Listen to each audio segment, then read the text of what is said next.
The lamp has already been turned low. Somewhere beyond the window, the last carriage of the evening has rattled past, its wheels grinding briefly over the wet cobblestones before the sound dissolves into the distance. The city is folding itself away for the night. You can hear it happening, the shutting of doors, the drawing of curtains, the careful placing of shoes beside the hearth. There is a book on the table beside you. Its spine is worn, the page is soft from handling. Perhaps you have been reading it tonight, or perhaps it has simply been there, as it often is, a quiet companion. You may not have thought much about that book, about what it means to reach for it, about the private world it opens when the rest of the household has grown still. But there was a time, not so long ago in the reckoning of history, when that small, ordinary act of reaching for a book was considered dangerous.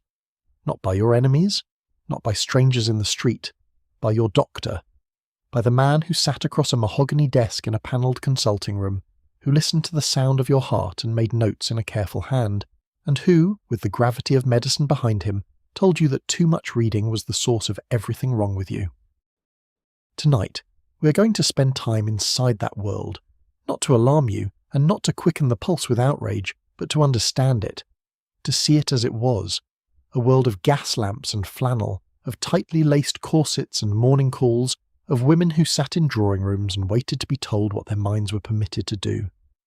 We are going to walk quietly through the consulting rooms and asylum corridors of Victorian England, through the libraries where women read by firelight long after they were supposed to be sleeping, and through the histories of the women who were committed, classified, and quietly erased, because they had the misfortune of being curious. The night is gentle now. The lamp is low. There is nothing to do but listen, and let the past unfold itself around you like the pages of a very old book. The year is somewhere in the middle of the century. The year is always somewhere in the middle of the century. Victorian England is a long middle, a long plateau of prosperity and anxiety and change, with the coronation of the young queen at one end and her death at the other, and in between, decades of argument about what kind of society this was going to be. In the house on the quiet street, in the room where the lamp is lit, someone is reading. She has been reading for a long time. The household is asleep. The servants are asleep. Her husband is asleep upstairs in the room they share except when he is away, which is often. She has the night to herself.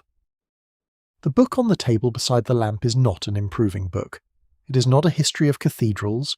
It is not a volume of sermons. It is a novel, and before it was a novel, it was something more dangerous.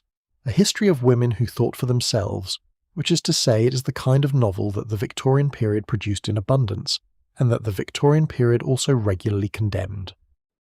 She reads on. The lamp burns steadily. Outside, the street is empty, and the city is doing what cities do at this hour, continuing privately its continuous and complicated life. She does not think about the city. She thinks about the book. And in the morning, when the house wakes up around her and the day reasserts its demands, she will close the book and put it away where it belongs, in the place that is hers alone. Tonight the lamp burns, the book is open, the reading continues. Come and join her.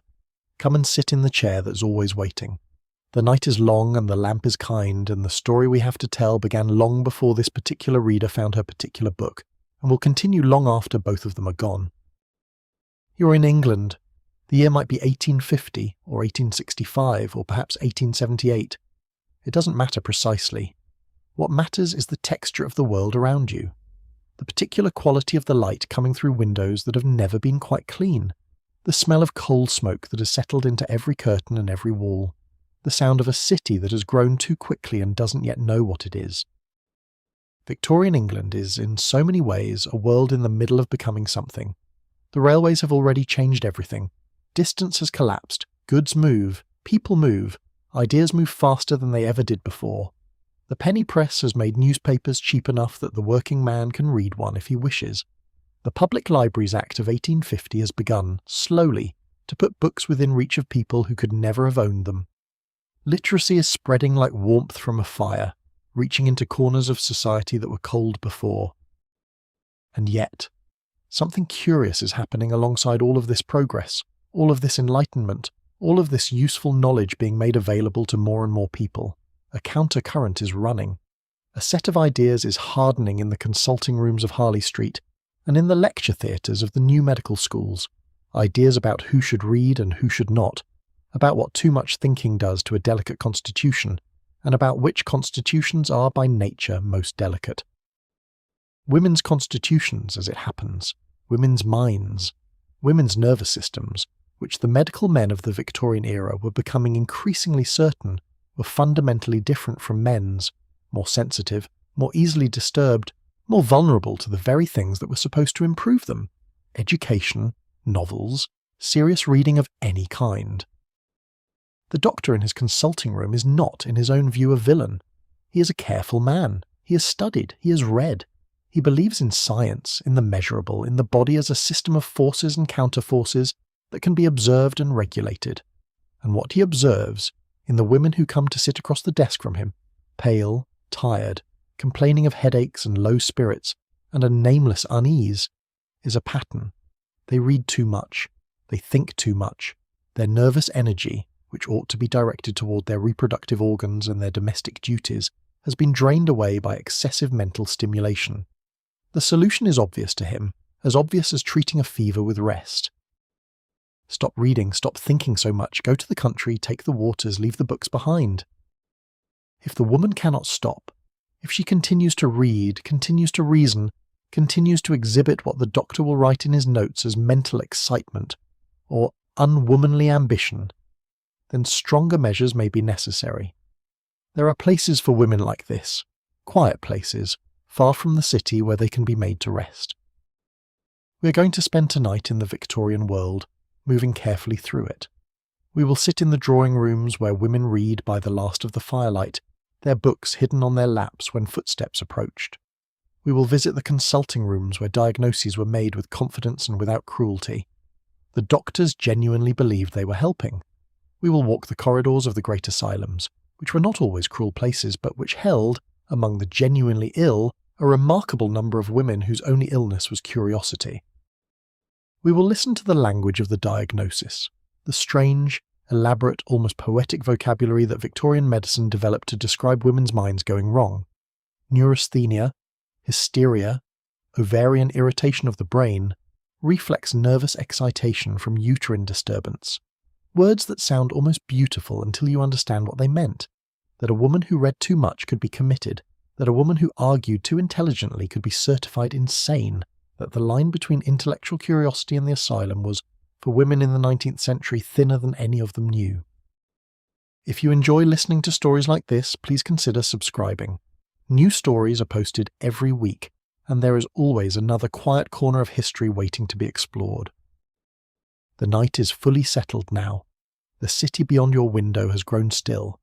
Let yourself sink a little deeper into where you are sitting, and let the Victorian world begin to form itself around you.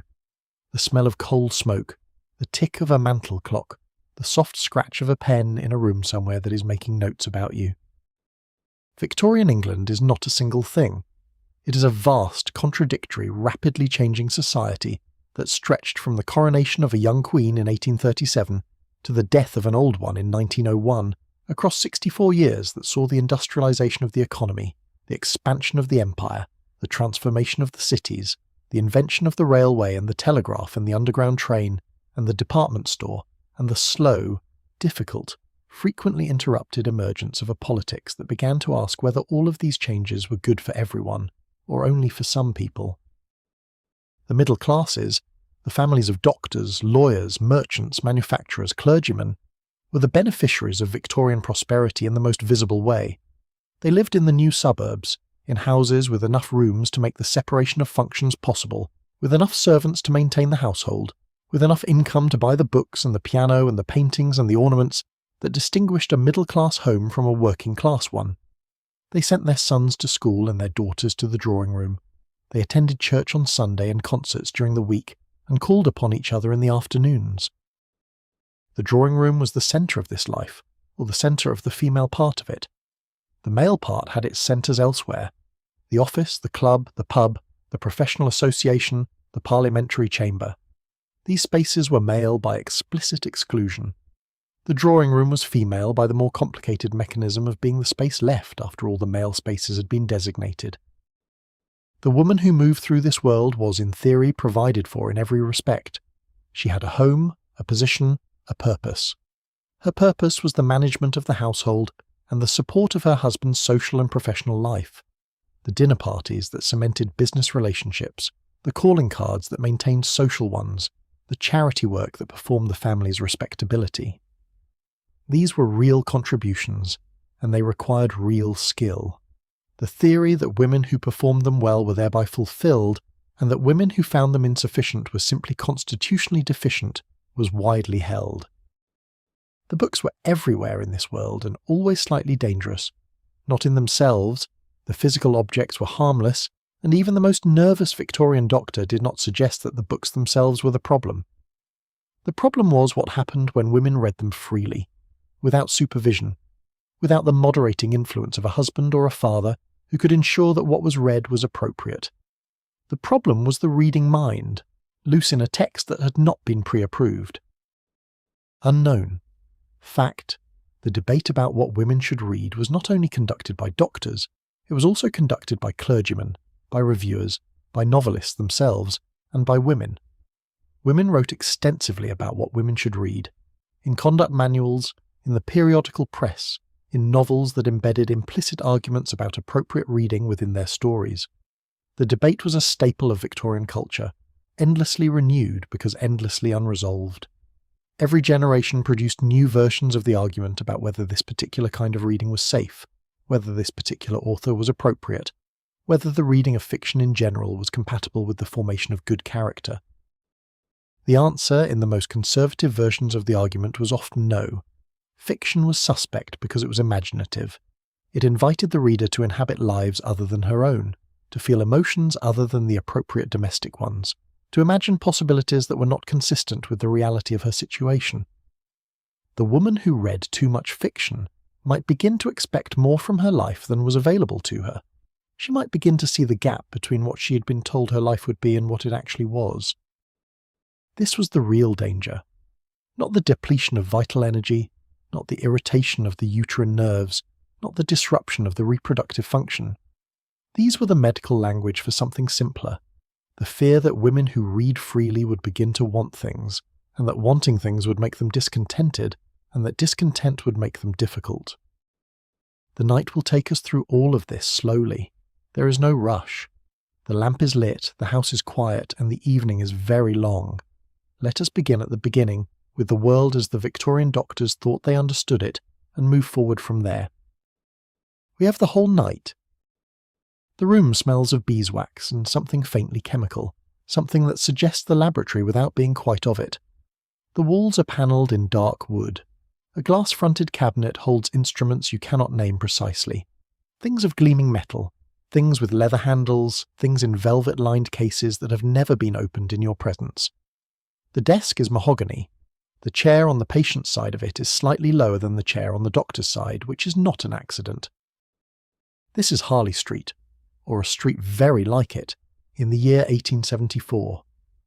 Outside, the season is changing. The last of the autumn light is thinning against the windows, and a servant somewhere in the house below is feeding coal to the consulting room fire so that the doctor's patients will find it warm when they arrive. The fire is important. Victorian medicine has discovered that women are easily chilled, that cold affects the nerves, that the proper temperature of a consulting room is a matter of therapeutic significance. The coals burn with a particular domestic orange, throwing warmth across the turkey carpet, touching the spines of the medical volumes on the shelf behind the doctor's chair with a faint and undependable gold. You are here because you have been brought here. This is almost always how it happens. A husband or a father or a brother has decided that something is wrong, and has made the appointment, and has perhaps accompanied you in the carriage to ensure that you arrived. The problem he has described to the doctor, in the brief conversation he had before you were admitted, is this. You have been reading too much. You have been staying up past the hour when the rest of the household goes to bed, with a candle, with a book. You have been irritable in the mornings. You have declined some social engagements. You have, on at least one occasion, disagreed with something that was said at dinner. These do not sound to your own ear like symptoms of disease. But you are in the Victorian era, and the medical understanding of women's minds in this period is in the process of constructing an elaborate architecture of illness that will make all of these things, the late reading, the morning tiredness, the social withdrawal, the intellectual disagreement, into signs of a dangerous condition that requires intervention. You sit with your hands folded in your lap, in the slightly lower chair, and you listen to the fire and you wait. The morning that preceded this appointment was ordinary in most respects. The breakfast table was set as usual, the toast in the silver rack, the marmalade in its cut-glass dish, the tea in the heavy pot with the slightly tarnished spout that has always needed attention. The children were collected by the nursemaid before they could scatter marmalade across the cloth. The husband read his newspaper, you ate your toast. The sun came through the dining room window at its usual angle and touched the silver and the glass with its usual quality of winter light, the particular flatness of London winter light that makes everything look slightly like a drawing of itself. You did not say anything about the book you had been reading the night before. The book is a collection of essays by John Stuart Mill, borrowed from a friend whose husband does not know she has it. You have been keeping it inside the cover of a volume of devotional verse, which you carry conspicuously through the house, so that no one who sees you with a book in your hand will feel the need to inquire what you are reading. This kind of subterfuge has become second nature. You have been practicing it for several years. The doctor enters. He is perhaps 50, perhaps a little younger. His beard is neat. His manner is careful and not unkind. He has seen perhaps a dozen women this week alone for symptoms very similar to yours, and he has a well-developed understanding of what ails them, an understanding built from the best medical texts of his day, from the published research of his colleagues at the Royal College, and from the clinical experience of 20 years in practice. He believes what he is about to tell you absolutely. There is no malice in him. This is what makes him, in a certain sense, the most dangerous figure in this story. He will ask you about your habits. How long do you sleep? What do you eat? Do you take exercise in the open air? Do you experience irregularity? And then, with the careful casualness of a man who already knows the answer, he will ask about your reading. What do you read? How much? At what hours? Do you find it stimulating? Do you feel your pulse quicken when you engage with a particularly interesting passage? Do you sometimes find it difficult to set a book aside? He asks these questions with the patience of someone filling in a form whose outcome is already understood, pausing occasionally to write in the small leather-bound notebook that lies open on the desk beside him. What he is doing is building a case. Victorian medicine, particularly the emerging speciality of nervous diseases, what we might today call neurology and psychiatry, combined into one anxious discipline, has developed a theory of the female body that places its most vital energy in a single location, not the brain, not the heart, the reproductive organs, the uterus and the ovaries, which are understood not merely as the organs of childbearing, but as the governing centre of the entire female nervous system. This idea that women's bodies were fundamentally organised around their reproductive function in a way that men's bodies were not, was not invented by Victorian medicine. It had roots going back to ancient Greece, to the theory of the wandering womb, to the idea of hysteria as a condition caused by a uterus that moved through the body seeking moisture. But Victorian medicine did something new with this ancient idea. It gave it a scientific vocabulary. It gave it case studies and statistics and professional journals. It gave it, in other words, the authority of modern knowledge. The ancient anxiety in new clothes is still anxiety, but in its new clothes it is very difficult to argue with. The doctor's theory, set out in the most respected medical literature of the 1860s and 1870s, is broadly this. The female body contains a fixed quantity of nervous energy. This energy is needed primarily by the reproductive system. If it is diverted elsewhere, to the brain for instance, through excessive reading or study, then the reproductive system will suffer. The woman will become nervous, irritable, prone to headaches and digestive complaints and what the doctors call reflex irritation.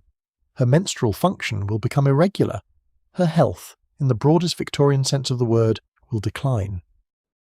Unknown fact number 1.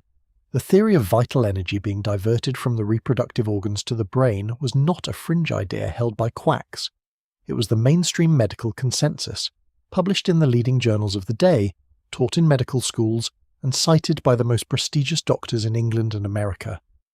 Edward Clarke, a Harvard Medical School professor, published a book in 1873 called Sex in Education, in which he argued, with clinical case studies, that higher education for women caused permanent damage to their reproductive systems. The book went through 17 editions. The doctor writes in his notes. His handwriting is small and precise. He records your symptoms: intellectual overstimulation, nervous exhaustion from excessive reading, uterine reflex disturbance manifesting in mental excitation. These are real diagnostic categories. They appear in real Victorian medical texts. They are being applied to real women across England and America in this period. Women who are not ill, who are simply curious, who have found in books a form of life that their domestic circumstances cannot otherwise provide. You watch the pen move across the page and you think about the book inside the devotional cover at home, and you say nothing. He will recommend a course of treatment, rest primarily, the complete cessation of reading. He means this absolutely, all reading, not merely the most stimulating kinds. Fresh air and gentle exercise, nothing strenuous, nutritious food, regular hours, no excitement of any kind. He may recommend a change of scene, perhaps a period in the countryside or at the seaside, away from the mental stimulations of the city. These recommendations are made in the same measured, authoritative tone in which he might discuss any other treatment, the setting of a bone, the management of a fever. There is no drama in his delivery. This is simply medicine. He will emphasize in the most reasonable and caring of tones that this is not a punishment. It is medicine. The mind in women must be protected from itself. The nervous system of a woman is, by its nature, more exquisitely sensitive than that of a man. This is not a failing, he will say. It is simply the way women are made, and it means they must be more careful. A man can read for hours without harm. A woman cannot. The female brain is not constructed for the same kind of sustained mental labour. This is not an opinion. It is science. You listen. The fire crackles behind the iron grate. The chemical smell of the consulting room sits at the back of your throat. Outside, a carriage passes, and through the heavy curtains you can hear the particular clip of hooves on wet stone that tells you it is raining. The rain has been coming since morning, very fine and steady. The kind of rain that doesn't announce itself but simply persists, dampening everything gradually and without drama. You are not ill, but you are in a world that has decided with the full authority of medicine and science and professional consensus that you are. The consulting room holds you in its carpeted warmth. The doctor's pen has stopped moving. He looks up at you with something that is genuinely intended as compassion, and he tells you that with proper care and proper rest, and the cessation of all mentally stimulating activity, he expects you will recover fully. He closes the notebook. He sets down his pen. He rises to indicate that the appointment is finished. You rise as well, as you have been trained to do, as every movement through this world requires you to do, taking the cue from others, moving when you are permitted to move, speaking when you are addressed. You thank him. He tells you the amount his secretary will require.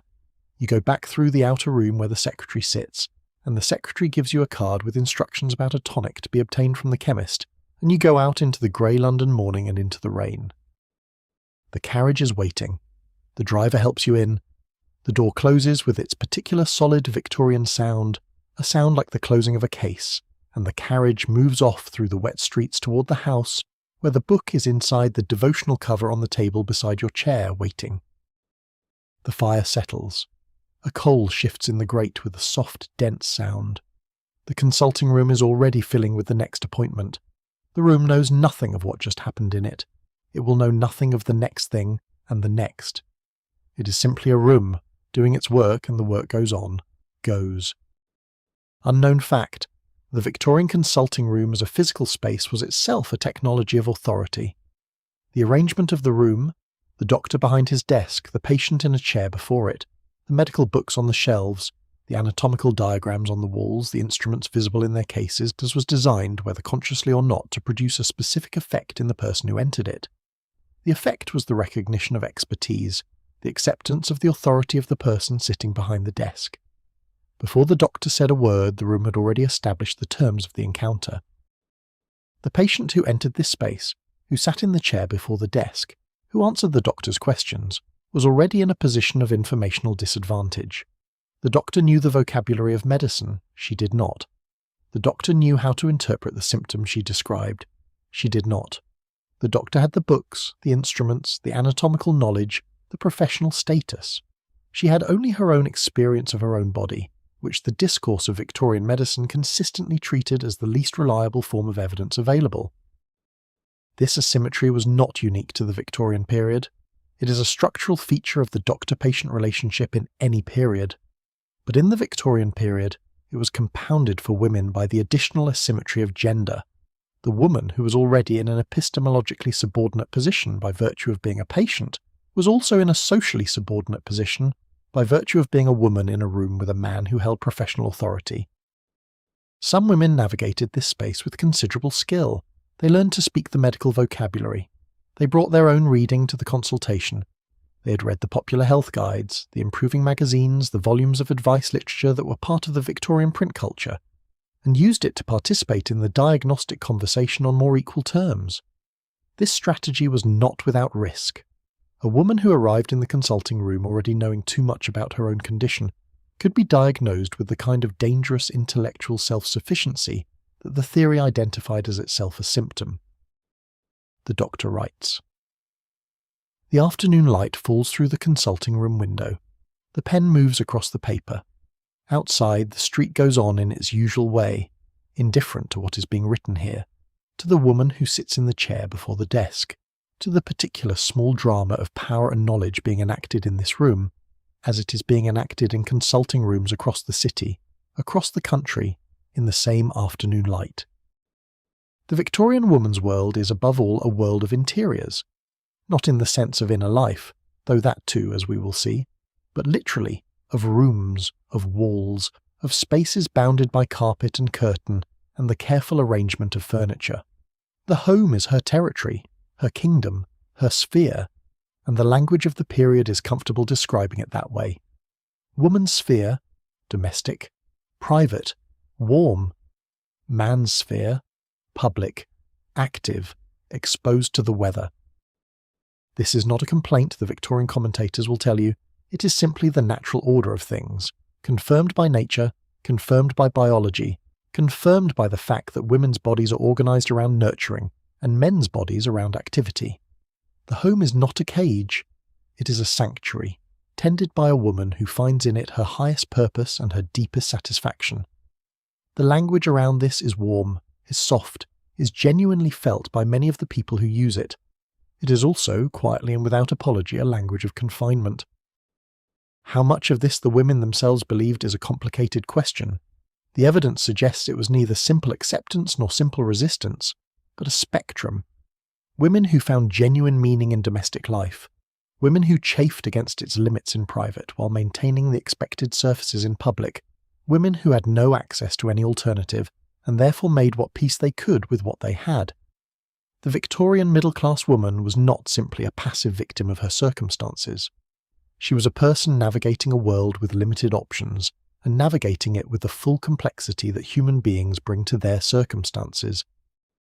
What we know is this: the life of a middle-class Victorian woman, the kind of woman most likely to find herself in the doctor's consulting room being diagnosed with too much reading, was structured around a small number of carefully defined activities.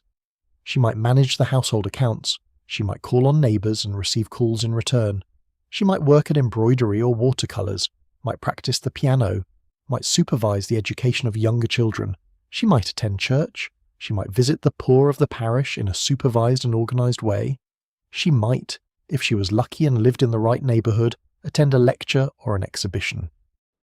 The ritual of calling, of visiting and being visited, of leaving cards, of the complex negotiation of who was at home and who was not, and what it meant when someone was not at home for you specifically, occupied hours of a Victorian middle-class woman's week. A morning call was not actually a call in the morning. By the conventions of the period, a morning call was made between 3 and 5 in the afternoon. You wore your visiting dress, which was different from your home dress, and you went in the carriage if you had one, and you were admitted by the maid to the drawing room where you sat for a precisely calibrated amount of time. 15 minutes was the standard, and you exchanged conversation that adhered to strict rules about what was and was not discussable. The conversation at morning calls was not the kind of conversation that engaged the mind. It was the kind of conversation that maintained relations, the social tissue of the neighbourhood, the acknowledgement of lives proceeding in their proper courses, the mutual confirmation that everyone was well and behaving appropriately. Illness, if mentioned, was mentioned briefly and without detail. Controversy of any kind was avoided. The books you had been reading were not in most company an appropriate topic, especially if they were the kind of books that might generate disagreement. And she might read. This was the one activity available to a middle-class Victorian woman that had no practical limit, that could be done alone, in private, that engaged the mind without requiring either physical exertion or social performance, and that, crucially, was cheap. A subscription to a lending library cost very little. Books could be borrowed from friends and neighbours. The penny press had made periodicals and newspapers available to almost everyone. For a woman confined to the home, reading was, in a very real sense, the only unlimited horizon available. The book could take you anywhere. It could take you to ancient Rome, to the French Revolution, to the surface of Mars if you were reading the newer fiction. It could take you into the mind of someone who thought completely differently from everyone you had ever met. Unknown fact number 2. The Circulating Library, a subscription service that lent out novels and other books, was one of the most significant social institutions of Victorian England, and it served women almost exclusively. Moody's Select Library, founded in 1842, had over 25,000 subscribers by the 1860s and reportedly sent out over 1 million volumes a year. Its customers were predominantly middle-class women with time to read and nowhere to go. Moody's could make or break a novel's success, and Charles Edward Moody himself exercised a kind of informal censorship over what he stocked, refusing books he considered too stimulating for female nervous systems. He was, in this respect, doing the same work as the doctors, but with lending agreements instead of prescriptions. The doctors were watching. The reading habits of middle-class women were becoming a matter of medical concern in this period, and the concern took 2 distinct forms. The first was the novel, particularly the sensation novel, the Gothic novel, the kind of fiction that provoked excitement and emotional agitation in readers. The second, perhaps more alarming to the medical establishment, was non-fiction. Women reading science, philosophy, political economy, the kind of serious material that had previously been the exclusive province of educated men. Both worried the doctors, but for slightly different reasons. The novels worried them because of the emotional stimulation they provided, the way they provoked what one physician in 1868 called unnatural sympathetic excitement of the nervous system. A woman who read sensation novels was exposed to crimes, to passions, to situations entirely outside the range of her sheltered domestic experience, and this exposure, the doctors believed, was physiologically damaging in the same way that watching a violent event was damaging. The body responded to what the mind imagined. The heart rate increased. The blood moved faster. The nerves were agitated. After prolonged exposure, the nerves became fragile, unreliable, prone to the whole range of symptoms that the period classified under the heading of nervous disease. The serious reading worried them differently. It wasn't the emotional agitation that concerned them when a woman read philosophy or science. It was the sustained mental effort. The brain directed for hours at a time toward abstract reasoning, the kind of reasoning the doctors associated specifically with the male mind, would draw nervous energy away from the reproductive organs in exactly the way that the theory demanded. The woman who read John Stuart Mill or Herbert Spencer was not exciting herself dangerously, as the novel reader was. She was exhausting herself intellectually, draining the vital reserves that her body needed for its primary function. Unknown fact number 3. The medical literature of the 1860s and 1870s regularly cited the brain-womb conflict as a genuine physiological mechanism. Henry Maudsley, one of the most influential psychiatrists of the Victorian era and the man after whom the Maudsley Hospital in London is named, published an essay in 1874 called Sex in Mind and in Education, in which he argued that women who pursued higher education were risking permanent damage to their reproductive capacity. He was not writing as a fringe figure. He was the most cited psychiatrist in England. The drawing room in the evenings was where much of this reading happened. The household had retired. The husband had gone to his study or to his club, or was reading himself freely and without anxiety by the fire in the library. The children were in the nursery. The servants had finished their work. The house had reached that particular stillness that only comes when all the competing claims on a household's energy have been, for the night, set aside. In that stillness, the woman who had been managing and performing and maintaining all day was briefly, quietly herself, She might have been reading for several hours. Her eyes might be aching. The book might be a novel, one of the great novels of the period, Middlemarch or Jane Eyre or Vanity Fair. Or it might be something more serious, a history or a collection of essays or a scientific text she had borrowed quietly from her husband's library without mentioning it.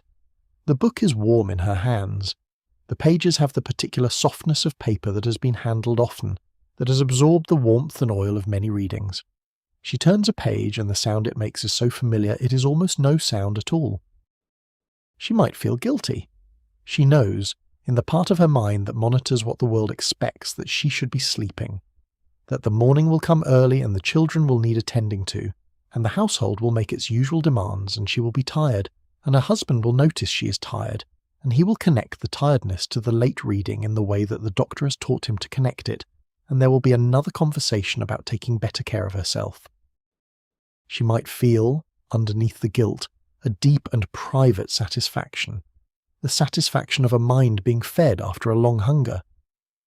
This is the sensation that the medical establishment cannot account for, because it doesn't fit the theory.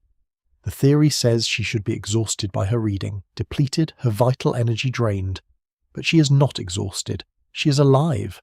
The book has made her more alive, not less, in the way that only good thinking ever does.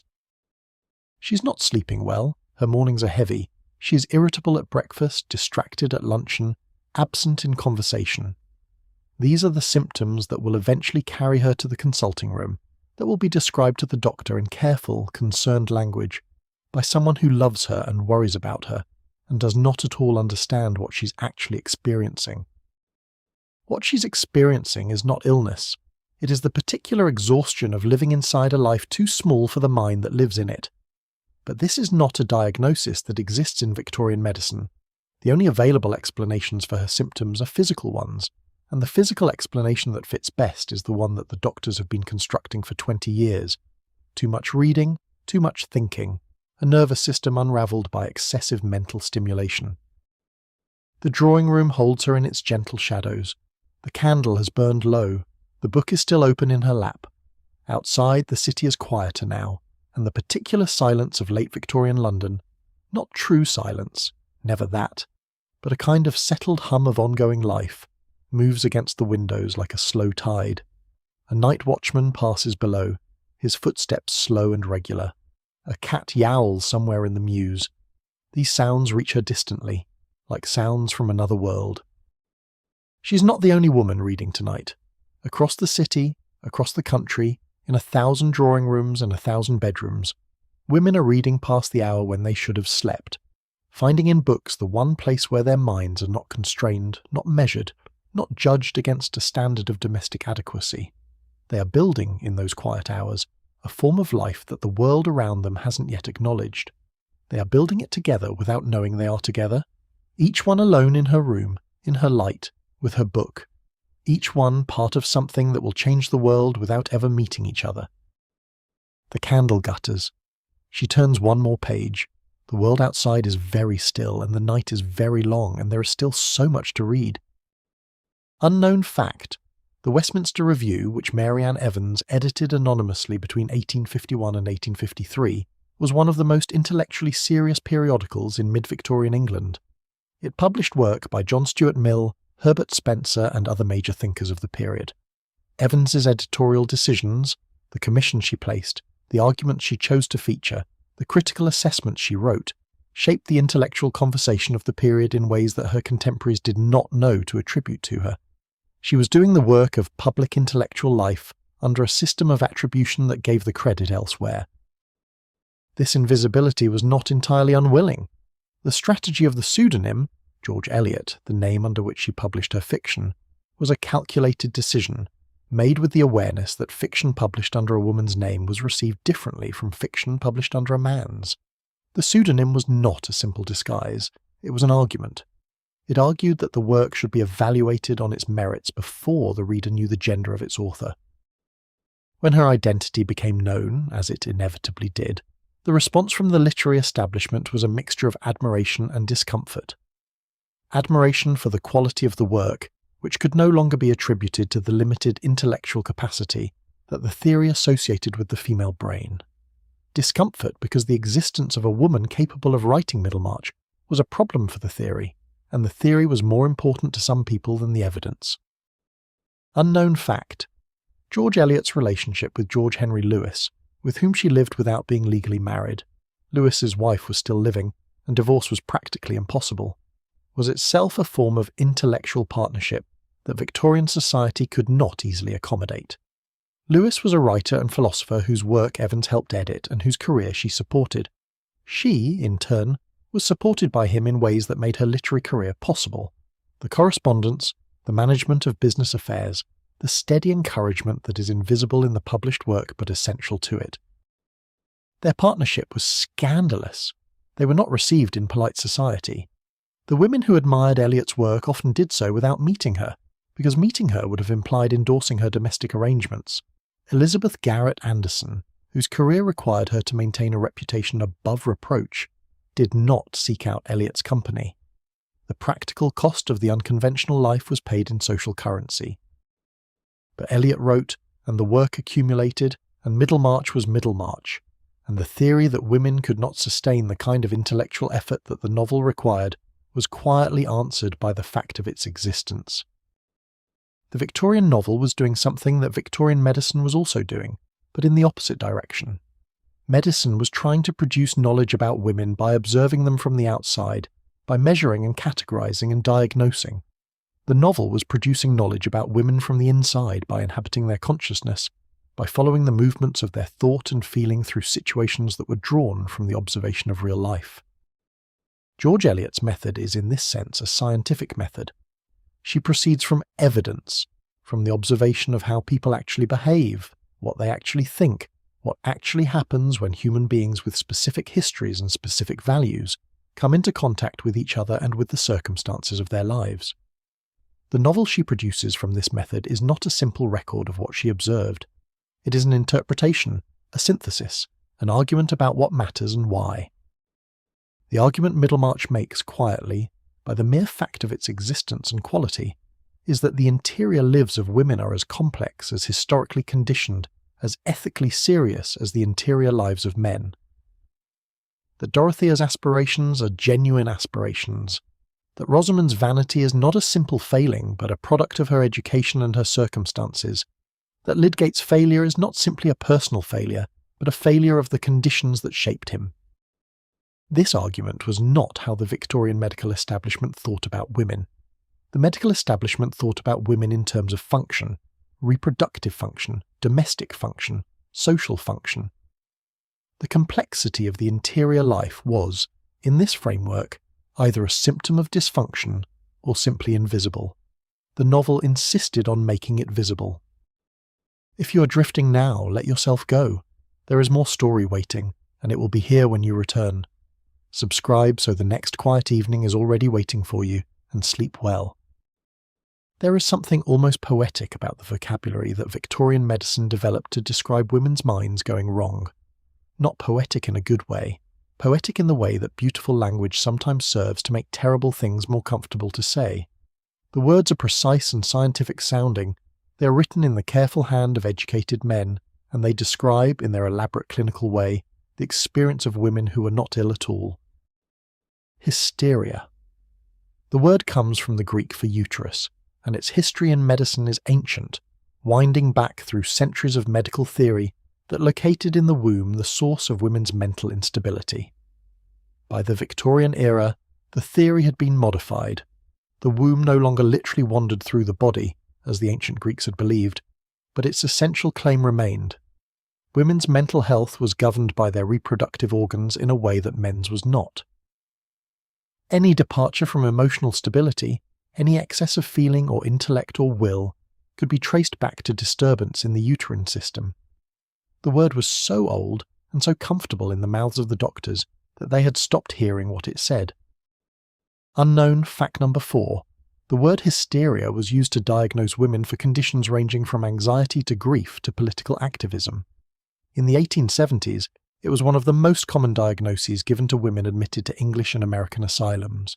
The symptoms listed in contemporary medical textbooks as indicative of hysteria included crying, laughing, arguing with authority, refusing to eat, reading extensively, having opinions, and unwomanly ambition. These were medical symptoms. They were written in textbooks and cited in peer-reviewed journals. Neurasthenia was a slightly different thing, a condition that could, in theory, affect men as well as women, though the treatment differed significantly depending on the patient's sex. The American neurologist George Beard, who invented the diagnosis in 1869, described neurasthenia as a depletion of the nervous system's energy reserves caused by the excessive demands of modern civilization. He meant primarily intellectual and professional demands. For men, the treatment he recommended was generally more stimulation, travel, adventure, vigorous outdoor activity, which would restore the spent reserves through a kind of heroic replenishment. For women, the recommended treatment was the opposite: rest, withdrawal, cessation of all mental activity. The internal logic of this asymmetry was never examined in any medical journal. It was simply assumed. The male nervous system, depleted by the genuine demands of professional life, needed reinvigorating. The female nervous system, depleted by intellectual activity it was not designed for, needed to be protected from the cause of its depletion. These were understood as two different problems with two different solutions. The fact that they relied on completely opposite assumptions about the nature of nervous systems, that male nerves were strengthened by stimulation and female nerves were damaged by it, was not considered remarkable. The rest cure. This is one of the central practices of our story, and it deserves time. The rest cure was developed in its most systematic form by the American physician Silas Weir Mitchell in the 1870s and 1880s, though versions of it were being practiced across England and Europe simultaneously, because the same theoretical framework that produced Mitchell's work was operating everywhere. Mitchell was not a cruel man. He was a distinguished neurologist, a published novelist, a man of genuine culture and intellectual breadth who genuinely believed he was helping the women who came to him. What he believed, and what his cure was designed to address, was this: the female nervous system had been depleted by overuse, and the only way to restore it was through complete rest. Complete rest meant something much more radical than simply sleeping. It meant taking to bed. It meant, in the most extreme applications of the cure, lying flat for weeks or months at a time. It meant eating, a great deal, fattening foods, the idea being that the nervous system ran on calories and required surplus energy to rebuild itself. It meant no reading, no writing, no stimulating conversation, no needlework or any other fine motor activity, no visitors who might bring the excitement of the outside world. The patient lay in bed, was fed, was massaged by an attendant, and was not permitted to do anything that engaged her mind. Unknown. Fact number 5. Silas Weir Mitchell's rest cure was prescribed to Charlotte Perkins Gilman, whose short story, The Yellow Wallpaper, is the most famous literary account of what the cure actually felt like from the inside. Gilman, a writer and social theorist who suffered from depression after the birth of her daughter, was told by Mitchell to live as domestic a life as possible, to have no more than 2 hours of intellectual life a day, and to never touch pen, brush or pencil again as long as she lived. She later wrote that the cure had nearly driven her mad, and that she recovered only by returning to work. What the rest cure produced in many patients was not recovery but a kind of terrifying emptiness. Women who had found in reading and writing and intellectual activity the core of their identity were told that this core was the disease and were systematically stripped of it. The days stretched out like white rooms, empty and bright, with nothing in them. The mind, denied the activity it needed, turned inward. It found, in the blankness of enforced rest, not peace, but a particular kind of despair that Victorian medicine did not have words for. The doctors called the failure to respond to treatment a sign of advanced disease. The more the patient deteriorated, the more deeply entrenched the illness was adjudged to be. The Yellow Wallpaper describes this experience with a precision that feels almost unbearable even now. The narrator is confined to a room. She's forbidden to write. She begins to see patterns in the wallpaper, then a woman trapped behind the patterns, then multiple women creeping behind the bars of the paper's design. By the end of the story, she is creeping herself, having entirely lost touch with the world outside the wallpaper. Gilman's narrator goes mad, not from her original depression, but from the cure. The story was published in 1892 and was read by its first audience primarily as a ghost story. Its full meaning took decades to be seen. The language used to describe women's conditions in this period had another quality worth noting. It was self-sealing. That is, resistance to diagnosis was itself taken as evidence of the diagnosis. A woman who argued with her doctor, who insisted she was not ill, who maintained that her reading was not harming her, was demonstrating precisely the nervous excitement, the unwomanly willfulness, the intellectual overstimulation that the diagnosis described. A woman who accepted the diagnosis and complied with treatment was recovering. A woman who disputed it was deteriorating. The framework contained no mechanism by which a woman could demonstrate that the doctors were wrong, because the act of demonstration was itself part of the symptom picture. Unknown fact number 6. Many women who were committed to asylums in the Victorian period were certified insane specifically on the grounds of refusing to accept medical opinion. The certification process, which required 2 doctors to sign a document, was not a neutral procedure. It was often initiated by husbands or fathers, carried out by doctors who relied on those men's testimony about the patient's behaviour, and the woman herself had almost no legal standing to contest it. Once committed, a woman had no right to leave without the agreement of her medical superintendent.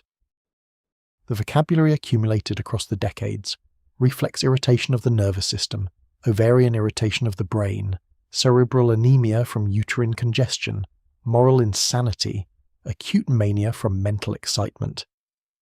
Each diagnosis had its own treatment, its own prognosis, its own paperwork. The paperwork was important. It gave the whole enterprise the gravity of record-keeping, of medical history, of a practice that was accountable to something larger than the individual doctor's judgment. The files accumulated in the asylum offices, in the consulting room drawers, in the medical society archives. They are still there in some cases. Historians have been finding them for decades, reading them carefully, trying to understand the women inside them. The documents are precise and professional. The women they describe are sometimes faintly visible through the professional language, a phrase in the patient's own words recorded verbatim because the doctor found it notable, a detail in the case history that doesn't quite fit the diagnostic narrative, a note from a nurse who observed something the doctor's framework couldn't accommodate. These small gaps in the professional surface are where the real history lives. The particular cruelty of the Victorian diagnostic system for women was not its harshness. There were harsher systems in earlier periods, and in other parts of the world. Its cruelty was its reasonableness. The doctors were reasonable men. Their journals were reasonable documents. The language was careful, measured, precise. It had the look and feel of science, and this look and feel was its most powerful feature, because it made the system very difficult to argue against from outside. If a woman said she did not feel depleted by her reading, the doctor could explain that depletion was not always felt until it was advanced, that the body's reserves could be drawn down gradually without the person being aware. If a woman said she had been reading for years and was perfectly healthy, the doctor could say that the damage was cumulative, that the effects would appear in due course, or that she was fortunate in having particularly robust nervous reserves. The framework was unfalsifiable. There was no observation that could disprove it, because it had incorporated in advance all the possible objections. There is something almost dreamlike about reading Victorian medical texts on women's nervous diseases now. The prose is so assured. The case studies are so detailed. The conclusions follow so naturally from the premises. And the premises are so wrong, so fundamentally and irredeemably wrong, that reading the confident prose that rests on them produces a kind of gentle vertigo.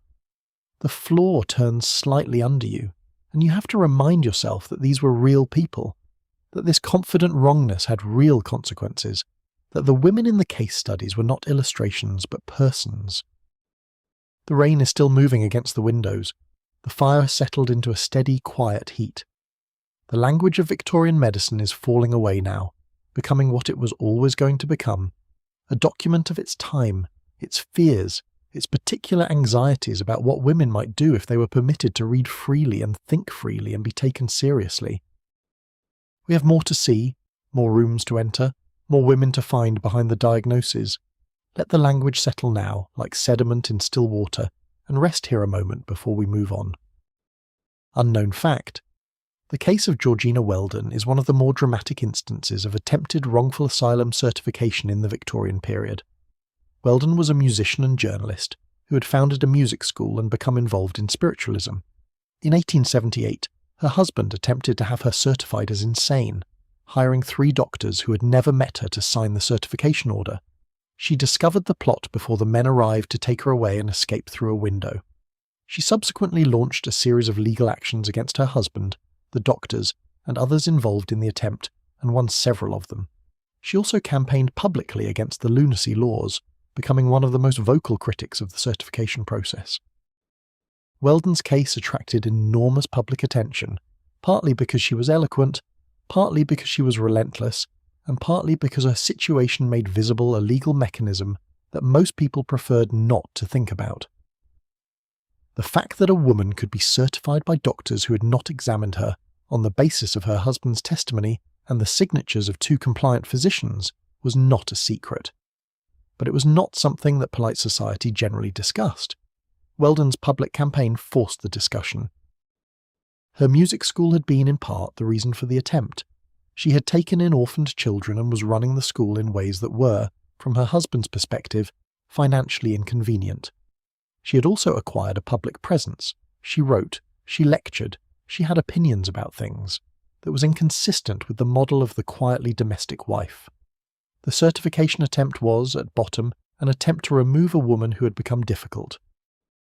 The doctors who signed the certification order without examining her were not exceptional. They were doing what many Victorian doctors did, providing a professional signature to a process that had been socially determined before they arrived. The social determination that this woman needed to be removed from her situation came first. The medical justification came after. The diagnosis was, in this case literally, something filled in after the fact. There were women like Georgina Weldon all over the Victorian period, women who escaped, women who fought back, women who sued. They are the ones whose cases survive in the record because they made enough noise to be recorded. For every woman who escaped through a window and launched a lawsuit, there were many who did not escape, who could not fight back, who had no legal resources and no public platform. They are less visible in the record. They were there. Let the consulting room settle back into its silence. The doctor at his desk is writing his case notes. His handwriting is careful and precise. He was educated to write clearly, trained to observe accurately, taught to produce documents that would withstand professional scrutiny. He believes in what he is doing. This is not a comfort. It is a complication. Unknown fact, the Victorian Lunacy Acts required that 2 medical certificates be obtained before a patient could be admitted as a certified lunatic, one from the person seeking the admission, usually a family member, and 2 from medical practitioners.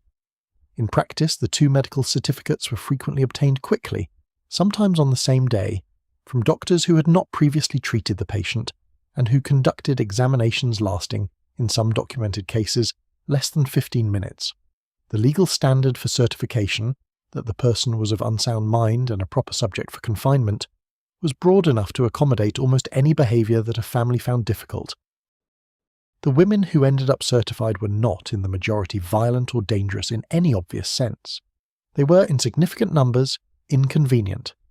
They had done something that made their domestic situation difficult, left their husbands, refused to conform to expected behaviour, expressed opinions that their families found embarrassing, spent money without permission, formed relationships of which the family disapproved. The certification process provided a legal mechanism for removing inconvenient women from the situations that made them inconvenient. This was not the purpose the Lunacy Acts were designed to serve, but it was the purpose they served in practice, often enough to constitute a pattern. The gap between the law's stated purpose and its actual effect was visible to contemporaries. It was the subject of journalism, of parliamentary debate, of the campaigns of reformers like Georgina Weldon. The visibility of the gap did not immediately close it. The gap closed slowly, over decades, as public pressure and legal reform gradually made the certification process more accountable. The building stands at the end of a long approach road, set back from the surrounding countryside behind a low wall and a gate of wrought iron. It is, in its way, beautiful. The architects of the Victorian asylum were often the finest architects of their day, and the buildings they designed were intended to be beautiful. to demonstrate through the quality of their construction that the mad were not merely warehoused but cared for, housed in an environment designed to soothe and restore. The grounds are generous, there are gardens, and in the gardens there are walks laid out for the patients, and in the distance there is a ha-ha, that peculiar English gardening invention, a sunken wall that contains, without appearing to, that keeps the patients inside the grounds without the visible cruelty of a high fence. The air here is clean. This is intentional. The Victorian asylum was typically built some distance from the city, in the countryside or on its edges, partly for reasons of space and partly because the air of the countryside was understood to be therapeutic in a way that the coal-thick air of the city was not. The patients breathed clean air. They walked in gardens. They ate regular meals. They slept in long wards with high ceilings and sash windows that admitted light in the mornings.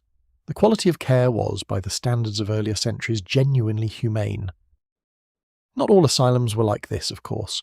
The Victorian period spans several decades of significant change in how the mentally ill were treated, from the worst of the old Bedlam tradition, where patients were chained, where conditions were filthy, where the public paid to come and watch as entertainment, to the reformed asylum movement, which genuinely attempted to treat mental illness with humanity and some form of medical care.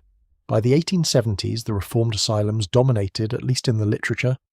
The reality was more complicated. Overcrowding was endemic. Staff were underpaid and overworked. The best asylums, the ones the medical journals described, were not representative of the system as a whole. Unknown fact number 7. In 1859, there were approximately 36,000 people confined in English asylums. By 1900, that number had risen to over 100,000. The increase was partly attributable to genuine changes in how mental illness was defined and who was considered appropriate for treatment, but it was also attributable to changes in the law, specifically the Lunacy Acts of 1845 and 1890, which made it easier to commit people and harder to discharge them. The number of women committed for moral insanity, a diagnosis that included excessive reading, refusal to perform domestic duties, and unwomanly behaviour, increased steadily throughout the period. You're walking in the asylum garden. The morning air is cool and damp, the grass still holding the night's moisture. The path is gravel, and your feet make a soft crushing sound with each step, a sound that is somehow both very quiet and very present. Other women are walking too, in ones and twos at the distances that asylum life enforces, close enough to be observed, far enough that conversation requires effort. A nurse moves slowly behind the group, her hands clasped, her expression neutral and not unkind. She is paid to watch, and she watches, but not with hostility. She is simply doing her job. The garden is well kept. Someone, one of the male patients probably, who are given more physical work as part of their therapy, has raked the gravel recently, and the lines of the rake are still visible in the fine stone. A bed of late chrysanthemums runs along the south-facing wall, their yellow and bronze heads heavy in the morning damp. There is a sundial in the centre of the nearest lawn, which strikes you as a peculiarly pointed object to put in a place where time is the one thing that cannot be used. The woman beside you, let her be real for a moment, an actual woman from the historical record, not composite, was admitted 6 months ago. Her name was something like Ellen, or Catherine, or Mary, because those were the most common women's names in Victorian England and the records are full of them.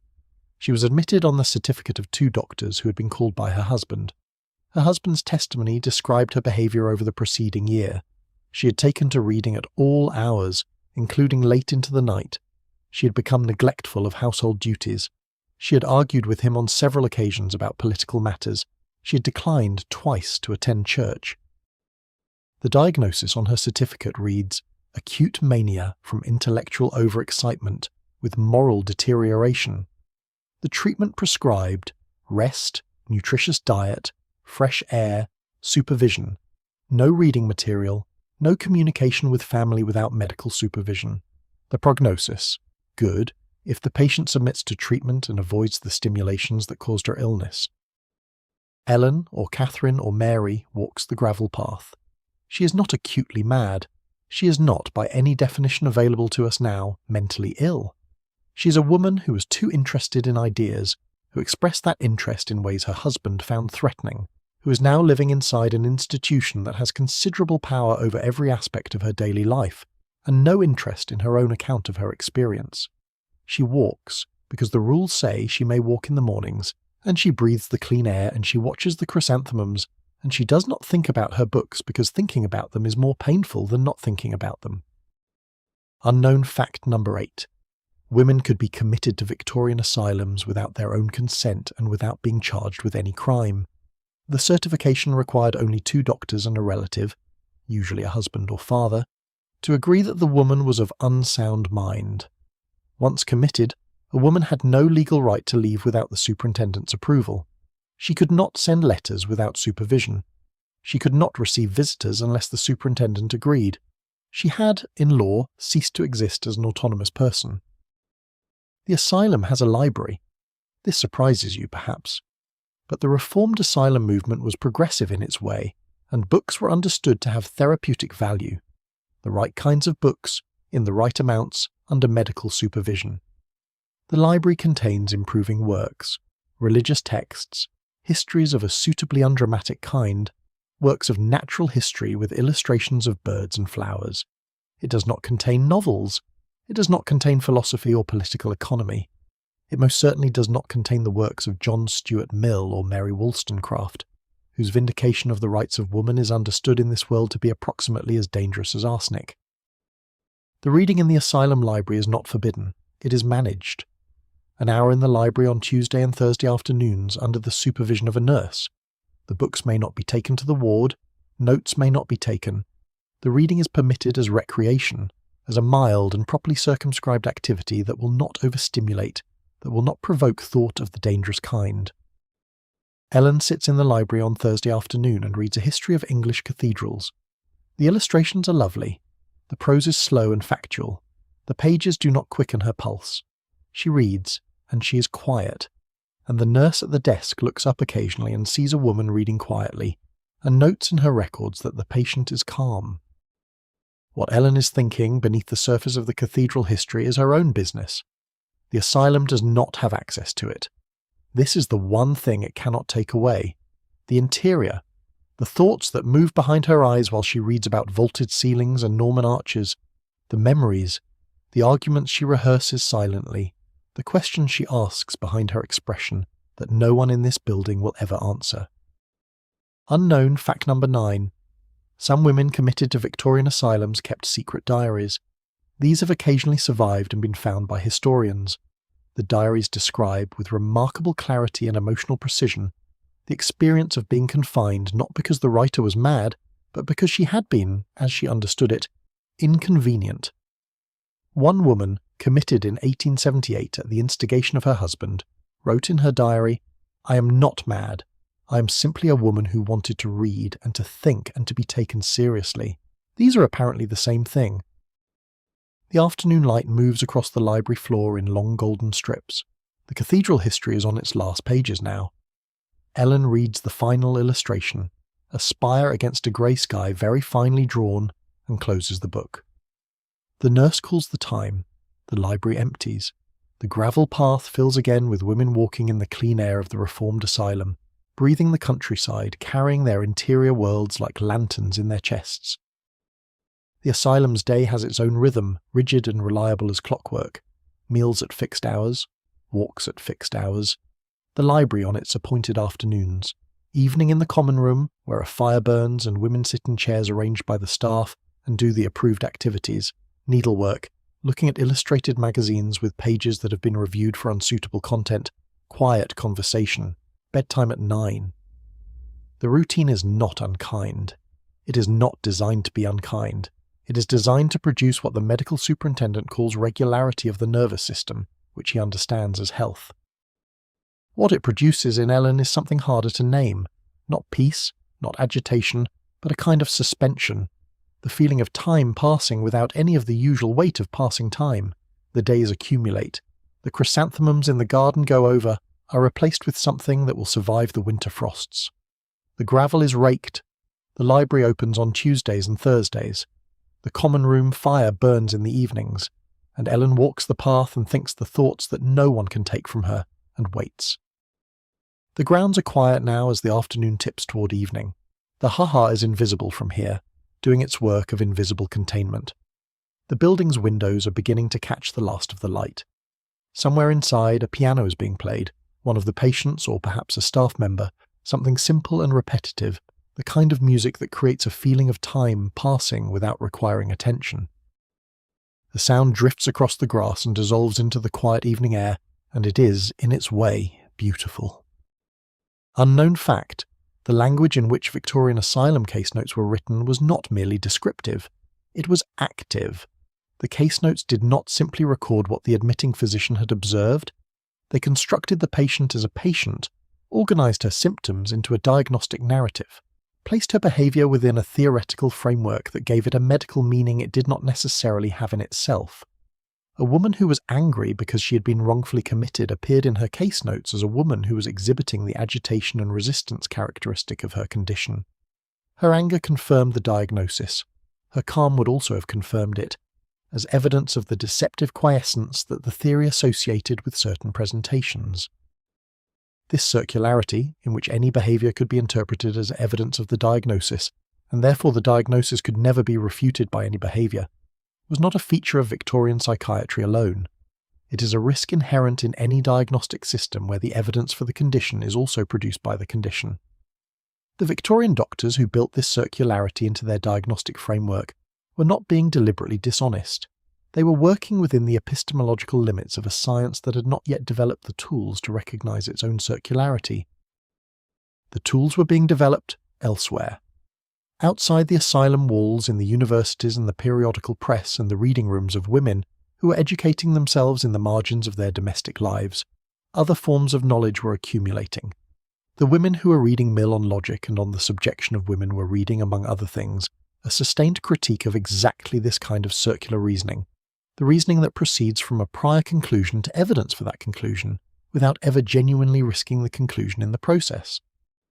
Unknown, a fact, John Stuart Mill's essay on the subjection of women, published in 1869, was identified by at least one Victorian physician as itself a dangerous text for women to read, its arguments in favour of women's equality being precisely the kind of inflammatory political content that the theory associated with the disruption of women's nervous equilibrium. The irony is exact. A text arguing that women were being wrongly restricted was itself used as evidence that women needed to be restricted. The argument for women's intellectual liberty was classified as a threat to women's intellectual health. Mill had anticipated versions of this argument. His essay addresses directly the claim that women's contentment with their domestic role is evidence of their natural fitness for it, and points out that a contentment produced by the complete absence of alternatives is not evidence of natural preference. His logic is impeccable, and the Victorians who disagreed with him found it easier to diagnose the reading of him as dangerous than to engage directly with his arguments.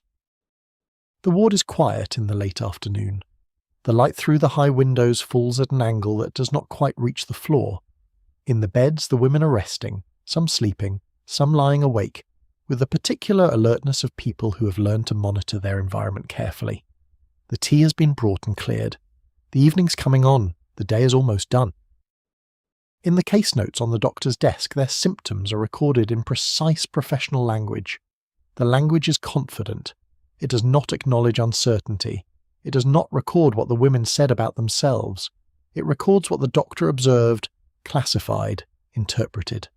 The women exist in the case notes as objects of a medical gaze that is certain it understands what it is looking at. The women exist elsewhere too, in a place the case notes cannot reach. There is a particular quality of defiance that does not announce itself.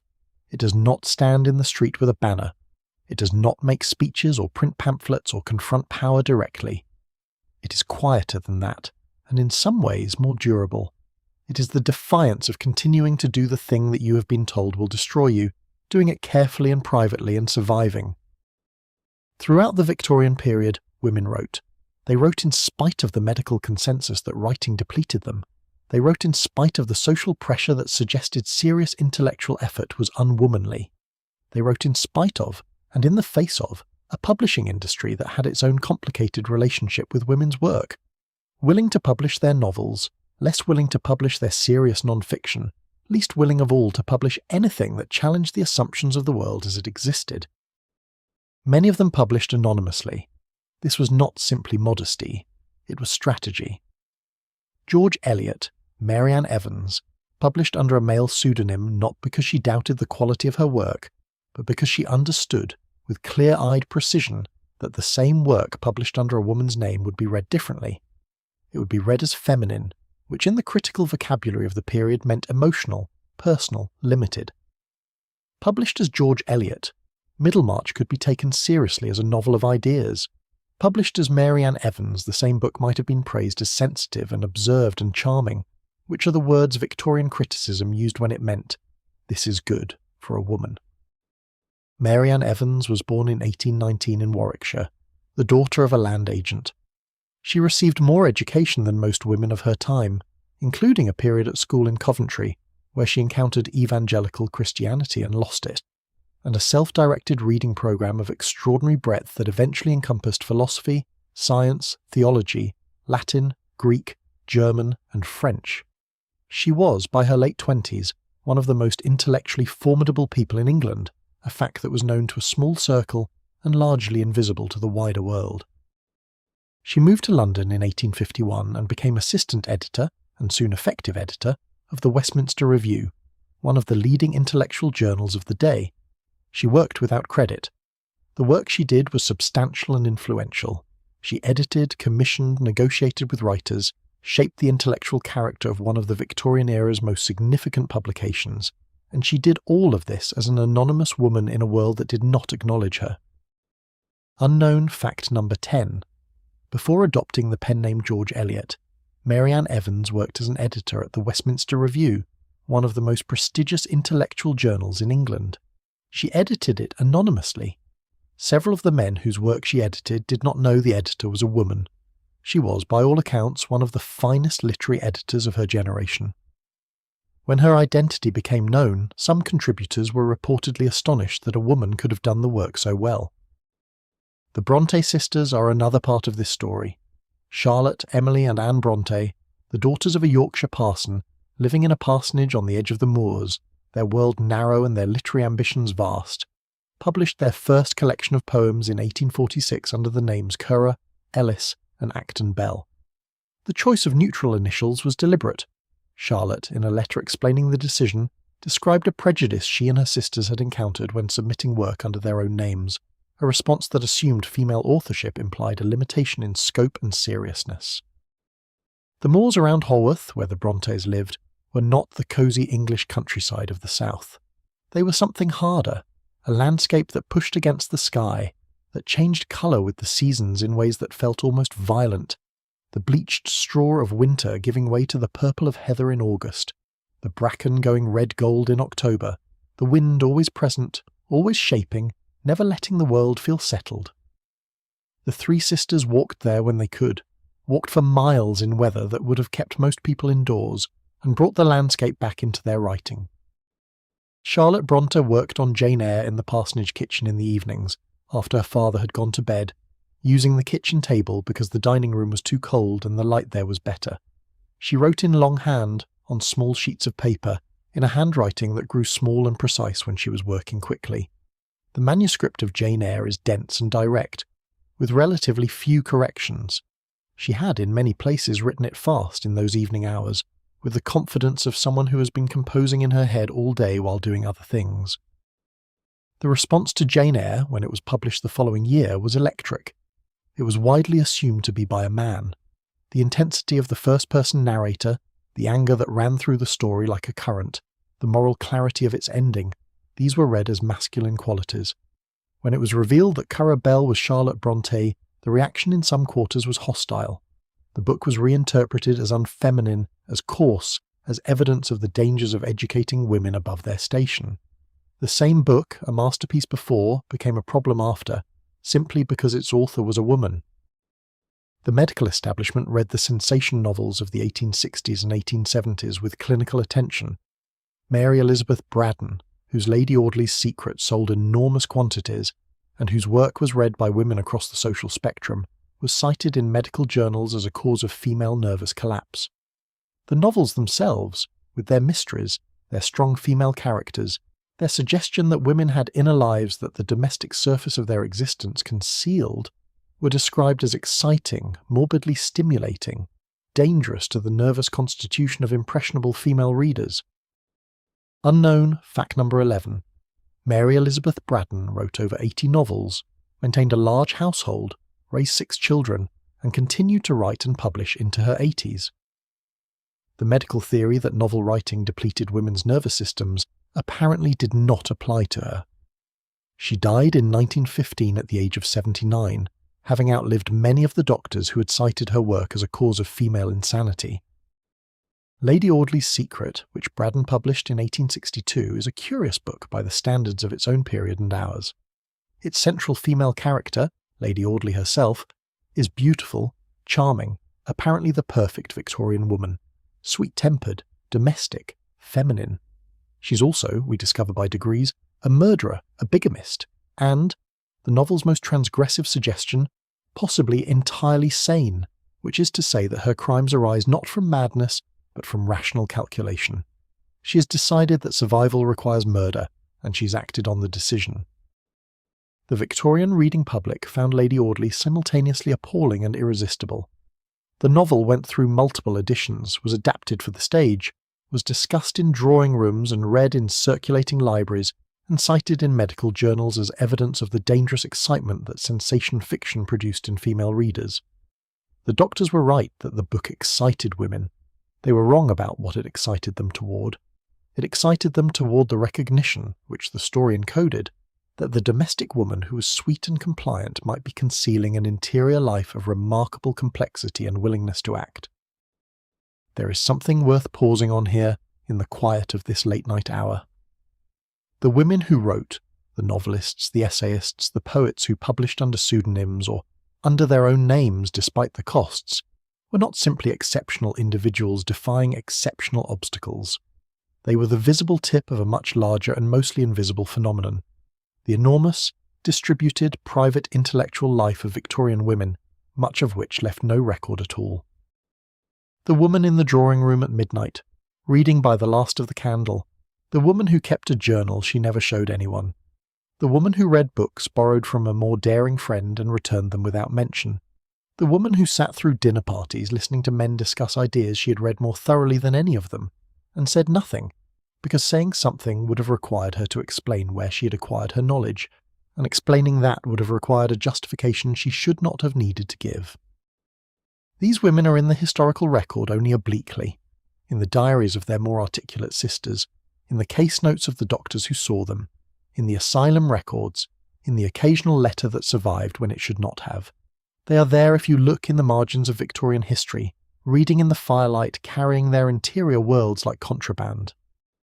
Unknown, fact number 12, Harriet Martineau, one of the most prolific and respected social theorists of the Victorian period, suffered a severe illness in the 1840s that kept her confined to bed for several years. During her confinement, she read voraciously and wrote a novel, a collection of essays and several shorter pieces. When she recovered, unexpectedly, and to the bewilderment of her doctors, she attributed her recovery in part to the intellectual activity she had continued throughout her illness. She lived to the age of 74 and continued to write until the end of her life. Martineau's career was itself remarkable. Born in Norwich in 1802, she was the 6th of 8 children in a family that encouraged her education. She began publishing in her 20s, when her father's business failed and the family needed income, and she discovered in the necessity of earning a living by writing the same freedom that Charlotte Perkins Gilman would later describe, the freedom of having a purpose, of being necessary, of doing the thing the world said she should not do and finding it made her well rather than ill. Her illustrations of political economy, published in monthly parts in the early 1830s, sold in enormous quantities and made her briefly the most read author in England. She used the form of fiction, short stories with characters and plots, to explain the principles of political economy in ways accessible to a general audience. The success of the series surprised the publishers, who had expected only modest sales. It surprised the economists, who had not thought the subject could be made popular. It surprised apparently almost everyone except Martineau herself. The firelight is lower now in the drawing room of our imagining. The woman at the table has turned another page. The house is very still. The city beyond the window is a soft, continuous presence, neither threatening nor welcoming, simply there. The city that is always awake, that never fully sleeps, that carries in its streets and counting houses and newspaper offices a conversation from which she is largely excluded. She's excluded from it in body. She's part of it, invisibly, through every page she reads and every thought she forms in the quiet of the night. The intellectual life of Victorian England was built partly by people who were officially not permitted to contribute to it. This is not a paradox. It is perhaps simply the way things work, the excluded becoming, in their exclusion, the most necessary. The candle is very low now. There is perhaps half an hour of light remaining. She will read for half an hour more, and then she will sleep, and in the morning she will be tired, and perhaps a little irritable, and the household will run on around her, and no one will know what world she's been inhabiting in the quiet hours, what she's been building there, what she has been, in the secrecy of her own mind, becoming. The night settles deeper, the reading continues. Unknown fact: the relationship between Charlotte Perkins Gilman and her doctor, Silas Weir Mitchell, was one of the defining intellectual confrontations of late 19th century American medicine. Mitchell was not a minor figure. He was one of the most prominent neurologists in the United States, a published novelist, a respected public intellectual, and the developer of the rest cure that Gilman was subjected to. His treatment of Gilman was consistent with his published recommendations in his professional practice. He believed he was helping her. Gilman's response, the writing of the yellow wallpaper, which she described as written partly to drive him, specifically out of business, was not simply a personal act of revenge. It was an epistemological intervention, a piece of fiction that described from the inside what the rest cure felt like as an experience that made the patient's perspective available in a form the patient's perspective was not otherwise allowed to occupy. The case notes described the patient from the outside. The story described the treatment from the inside. The yellow wallpaper is not a realistic story. It moves into the territory of gothic horror, the protagonist's mind deteriorating as the story progresses, the wallpaper's pattern becoming animate and threatening. This is not a failure of realism, it is a choice, the use of the conventions of a genre associated with irrationality and excess to describe what it feels like to be told your experience is irrational and excessive. The Gothic form is the form of the experience. The unreliable narrator is the narrator who's been told she is unreliable. Mitchell read the yellow wallpaper. He eventually modified his rescue prescriptions, though whether Gilman's story was the cause of that modification or merely a contributing factor is not entirely clear. He never publicly credited her. The relationship between what women write about their own experience and how that writing changes the practices of the institutions that manage their experience is rarely as direct or as acknowledged as one would wish. The literary women, Gilman, Eliot, Braddon, Martineau, the dozens of others who wrote their way through and around and despite the medical consensus about what their writing was doing to them, were doing something that the doctors were not capable of doing in their case notes. They were producing evidence from the inside. They were making their own experience available as data, in a form that was not controlled by the diagnostic framework. This is what literature does, at its best. It makes available perspectives that are not otherwise available. It provides evidence from positions that are not otherwise represented. It is not scientific evidence, in the sense that it cannot be replicated or quantified or placed in a table with confidence intervals. But it is a form of knowledge, and in the Victorian period, it was one of the few forms of knowledge that women were permitted to produce about their own experience and have taken seriously. The asylum records from Victorian England are housed now in various archives, county record offices, university libraries, the National Archives at Kew. They are written in the careful copperplate of Victorian clerical practice, each entry neat, each diagnosis precisely worded, each admission signed by 2 doctors and 1 relative. They are documents of enormous bureaucratic confidence. They know what they are doing, they are certain of it. Reading them now, more than a century after they were written, is an experience that is difficult to describe. It is something like walking through a forest and suddenly understanding that what you had taken for trees were actually people, that the shapes you had been moving among for some time were not what you had thought, and that the world is therefore differently arranged than you had assumed. The records are full of women. This is the first thing you notice. Women admitted for conditions whose descriptions shade with a disturbing frequency into descriptions of behaviour rather than symptoms. Reads excessively and neglects household. Holds opinions unsuitable for her sex. Subject to intellectual excitement beyond what is proper for a woman. Refuses to perform marital duties without explanation. Has acquired a taste for scientific reading and argues the point with her husband. Unknown fact number 13. Historians who have examined Victorian asylum admission records have found that refusal of food, now recognised as potentially a symptom of serious mental illness, was often attributed in women to obstinacy or willful eccentricity, while in men the same symptom was more likely to be attributed to a genuine medical cause. The records reflect a systematic asymmetry in how men's and women's behaviour was interpreted, with women's behaviour much more likely to be explained in terms of moral failure than medical illness. Let us take a single case and stay with it for a moment. The woman is real, her name has been changed in the historical record and will be changed here further, but the facts of her case come from genuine documentation. She was admitted to an asylum in the English Midlands in 1872. She was 31 years old, she was the wife of a solicitor, she had 3 children. In the years before her admission, she had educated herself, this is the phrase used in the admission documents, with a slightly puzzled quality, as if education that happened without a school were a suspicious kind of thing. She had learned French and read French novels. She had taught herself some Latin. She had read, with particular attention, the works of John Stuart Mill, including On the Subjection of Women, published in 1869. She had, on more than one occasion, attempted to discuss Mill's arguments with her husband. Her husband's complaint to the doctor was that she had become intellectually excited to an unwomanly degree, that she was above herself, that she had neglected her domestic duties, that she argued with him frequently and showed an unreasonable attachment to her own opinions.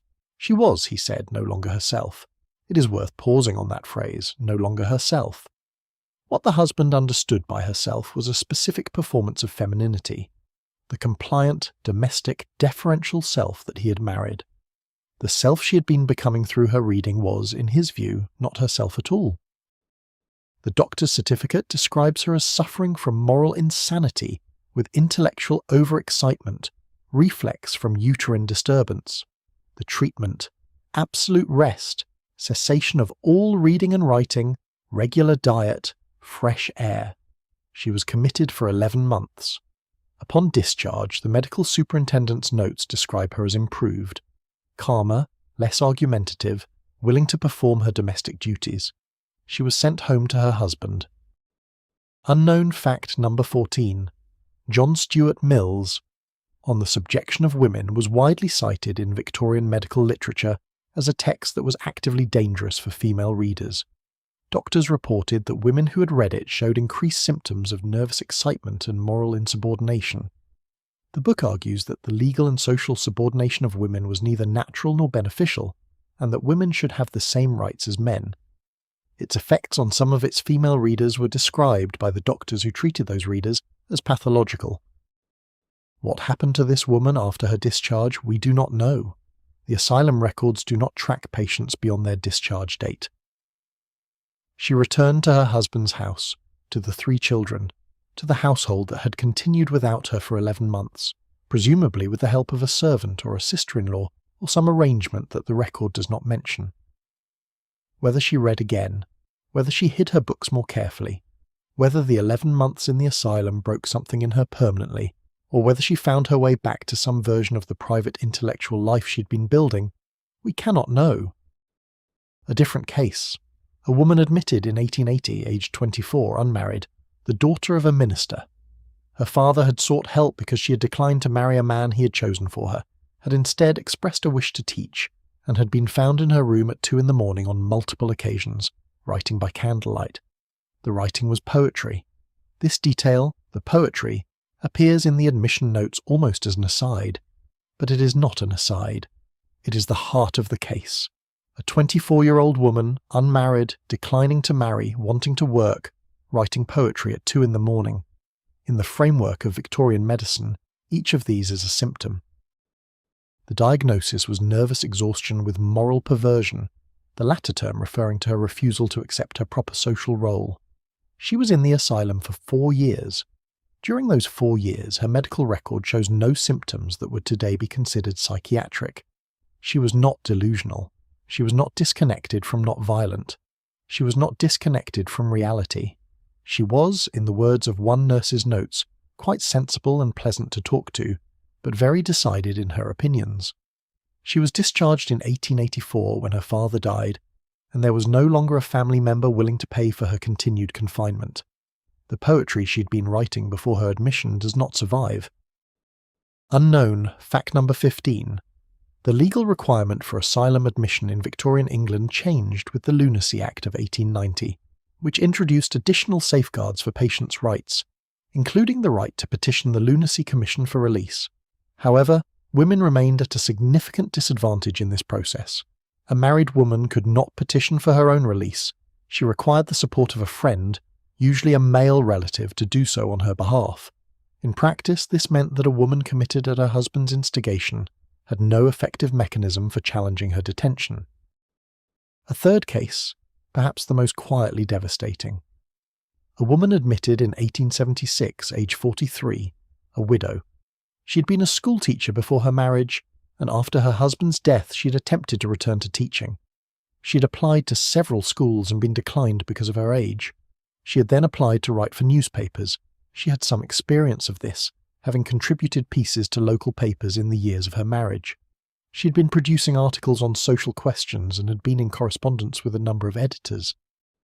Her son, she had one son, grown, working in a bank, had become alarmed by what he described as her unnatural excitement and her unwomanly ambition to involve herself in public affairs. He had spoken to a doctor. The doctor had agreed that a woman of her age and situation, pursuing a professional literary career, was showing signs of nervous instability. She was admitted for observation. The observation lasted 3 years. She was discharged when her son married, and his wife had no particular interest in having her mother-in-law committed. She spent the remaining years of her life in her son's house, performing the domestic tasks appropriate to an elderly female dependent, and she died in 1889 without having published anything further. The articles she'd been writing are gone. The correspondence with editors is gone. Her professional life, such as it had been, such as it might have become, was ended. Across all 3 of these cases, across the hundreds more that the historical record contains in various states of completeness, a pattern emerges that is so consistent it becomes almost rhythmic. A woman wants more than her circumstances allow, expresses or acts on that desire, is reported by a male relative, is diagnosed by a male doctor, is committed to an institution, is treated with enforced passivity, and is eventually either discharged as improved, which means compliant, or remains. The pattern is not conspiracy. No one sat down and designed it. The doctors believed they were treating illness. The husbands believed they were protecting their wives from the consequences of their own dangerous tendencies. The system was, from the inside, the natural order of things, the way a reasonable world handled women who had, through no fault of anyone's exactly, gone beyond what their natures permitted them to be. The archive is quiet. The records close. Outside whatever building contains them, the world continues. The world that is built on the particular silence of these women, on the particular absence of the things they were going to do, on the gaps in history where their contributions should be and are not. The records close. The archive returns to its cool quiet. Outside, the Victorian city continues its complicated life, not knowing, not thinking, not caring particularly about the women inside these documents. The world is very good at not thinking about the women inside its documents. The night is holding you gently. The archive fades. These women, the woman who read Mill, the woman who wrote poetry, the woman who wanted to work, are part of the world that made the world we live in now. Part of the long, difficult, undramatic process by which what is permitted and what is possible slowly changed. They paid considerable prices for their parts in that process. Most of them never knew they were paying them for anything that would matter. They matter. Let that rest here, in the quiet, before we move on. Unknown fact. The English Woman's Journal, founded in 1858 by Barbara Lee Smith Bodichon and Bessie Rayner Parkes, was the first journal specifically dedicated to women's employment and social position. It ran for 6 years, and served as a hub for the network of women reformers, the Langham Place Group, who were working on everything from employment registries to married women's property rights to women's suffrage. The journal was not a radical publication by the standards of later feminism. It was moderate, careful, designed to be persuasive to the respectable middle-class readership it was trying to reach. But in the context of 1858, the act of publishing a journal dedicated to the proposition that women's social position needed to change was itself a political act. Barbara Lee Smith Bodichon was independently wealthy, which mattered. She had money from her father, inherited unconventionally because her parents had not been married, a circumstance that had given her from childhood a different relationship to the conventions of respectability than most women of her class. She used her money to fund the journal, to fund the Employment Society, to fund the campaign for the Married Women's Property Act, and eventually to fund Girton College. Her money was the infrastructure on which a great deal of the women's movement of the 1860s and 1870s was built. The Married Women's Property Act of 1870, the partial, inadequate but real reform that allowed married women to keep their own earned income, was the result of years of lobbying in which the Langham Place Group had participated. The full reform did not come until 1882.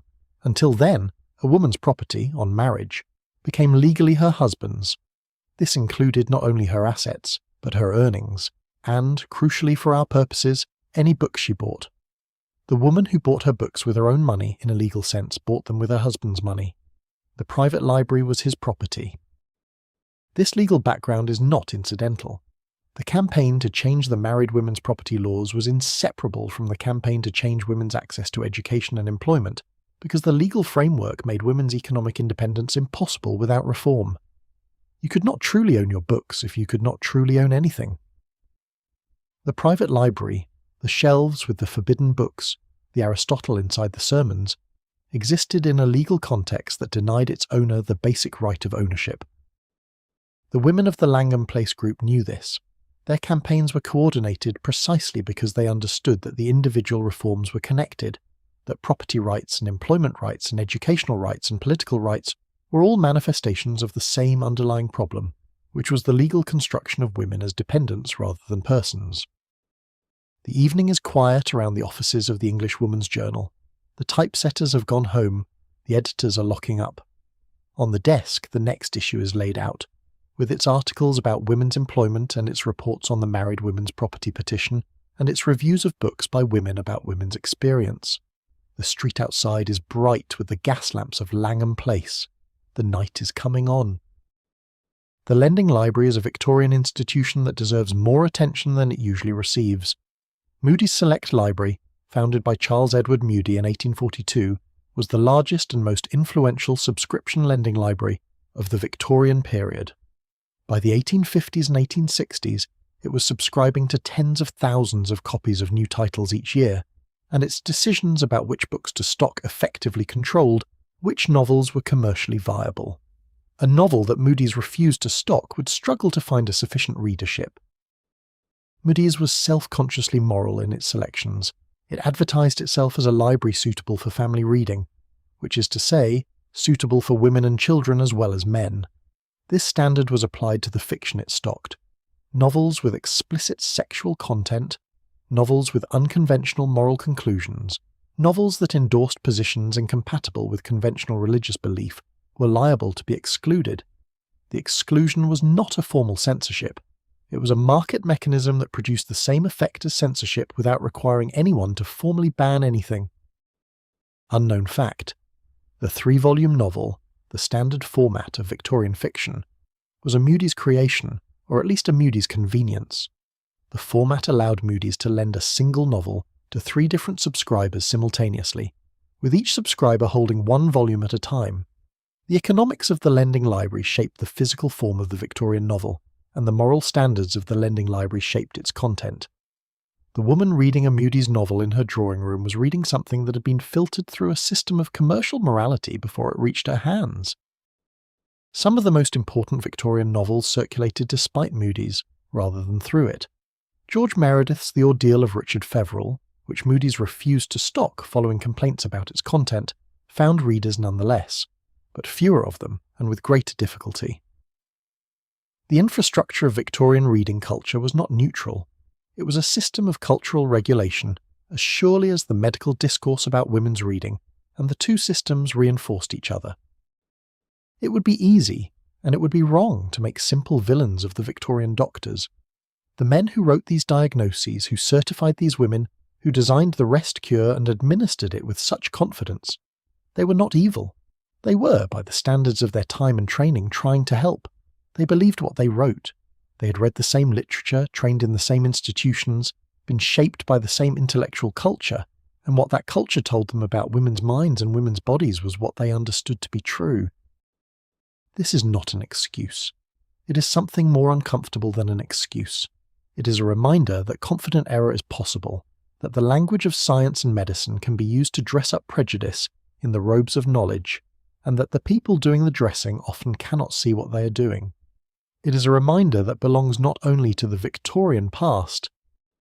Henry Maudsley deserves a chapter of his own, though we will give him only a section. Maudsley was born in 1835 in Yorkshire, and trained as a physician, becoming one of the most influential psychiatrists of the Victorian era. He was superintendent of the Manchester Royal Lunatic Asylum before he was 30, which gives some sense of both his talent and the period. He wrote prolifically. His books went through many editions. He was cited everywhere. The hospital that bears his name in South London is still one of the leading psychiatric institutions in England. Unknown fact number 16. Henry Maudsley's 1874 essay, Sex in Mind and in Education, provoked one of the most interesting scientific debates of the Victorian period. It was directly answered by Elizabeth Garrett Anderson, who was, at the time, one of only 2 licensed female physicians in England, in an article published in the same journal. Anderson systematically dismantled Maudsley's arguments, pointing out the lack of genuine evidence, the circular reasoning, and the remarkable coincidence that the conclusion always happened to align with existing social prejudice. Maudsley did not substantially revise his position. Silas Weir Mitchell was American, a Philadelphian, a neurologist, a man who had worked with wounded soldiers during the Civil War and had developed from that experience a theory of the nervous system and its damage that he then applied, with modifications, to women. His rescue was described in several books and monographs published in the 1870s and 1880s, and it was adopted widely both in America and in England. Mitchell was a man of genuine culture. He also published poetry and novels, and he was, by all accounts, personally charming. The paradox of Mitchell is this. The same man who designed an elaborate system for stripping women of intellectual agency was himself an intellectual, a reader, a writer, a person whose life was organized around the activities of the mind. He understood what thinking cost and what it gave. He must have understood, that the life of the mind was not a luxury but a necessity for the kind of person he was. And yet he designed a cure that removed it from others, from women, and he believed that removing it helped them. What Mitchell believed, in the clearest possible terms, was that women who thought too much were genuinely ill, and that the path back to health ran through the complete abandonment of the mental activity that had caused the illness. He was not only a theorist, he treated patients.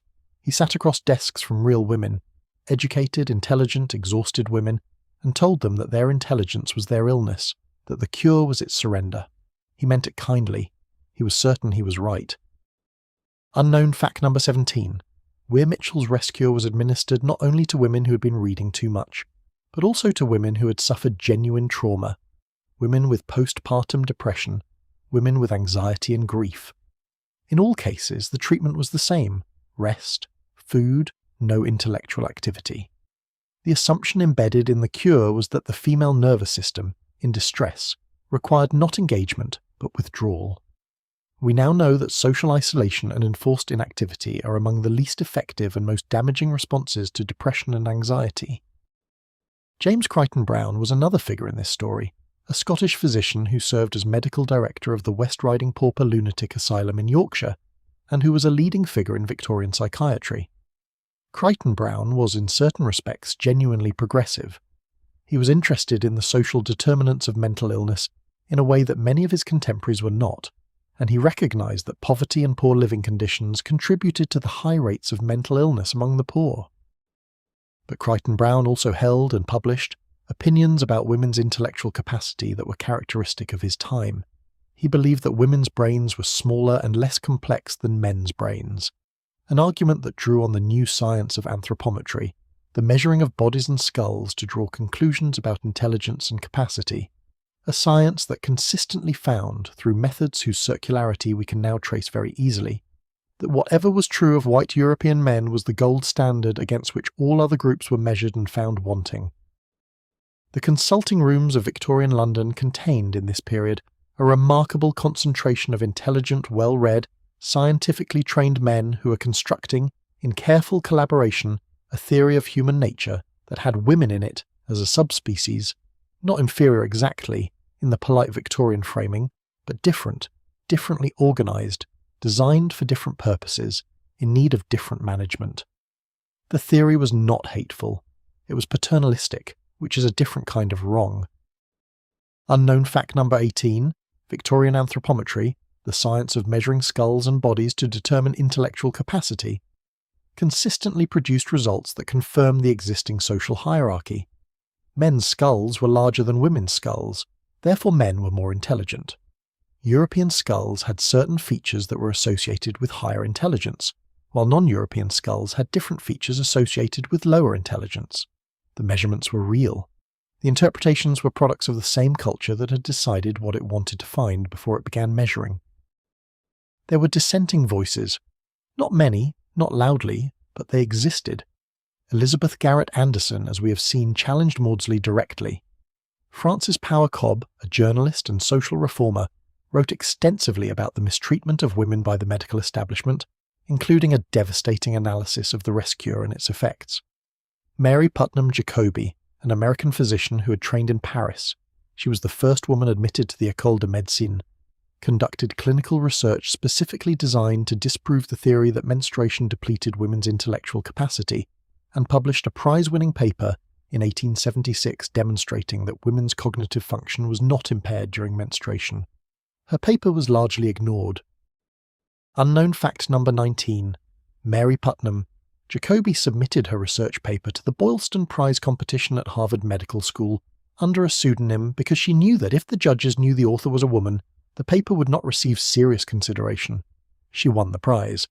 When her identity was revealed, one of the judges reportedly said that the paper showed a masculine quality of mind.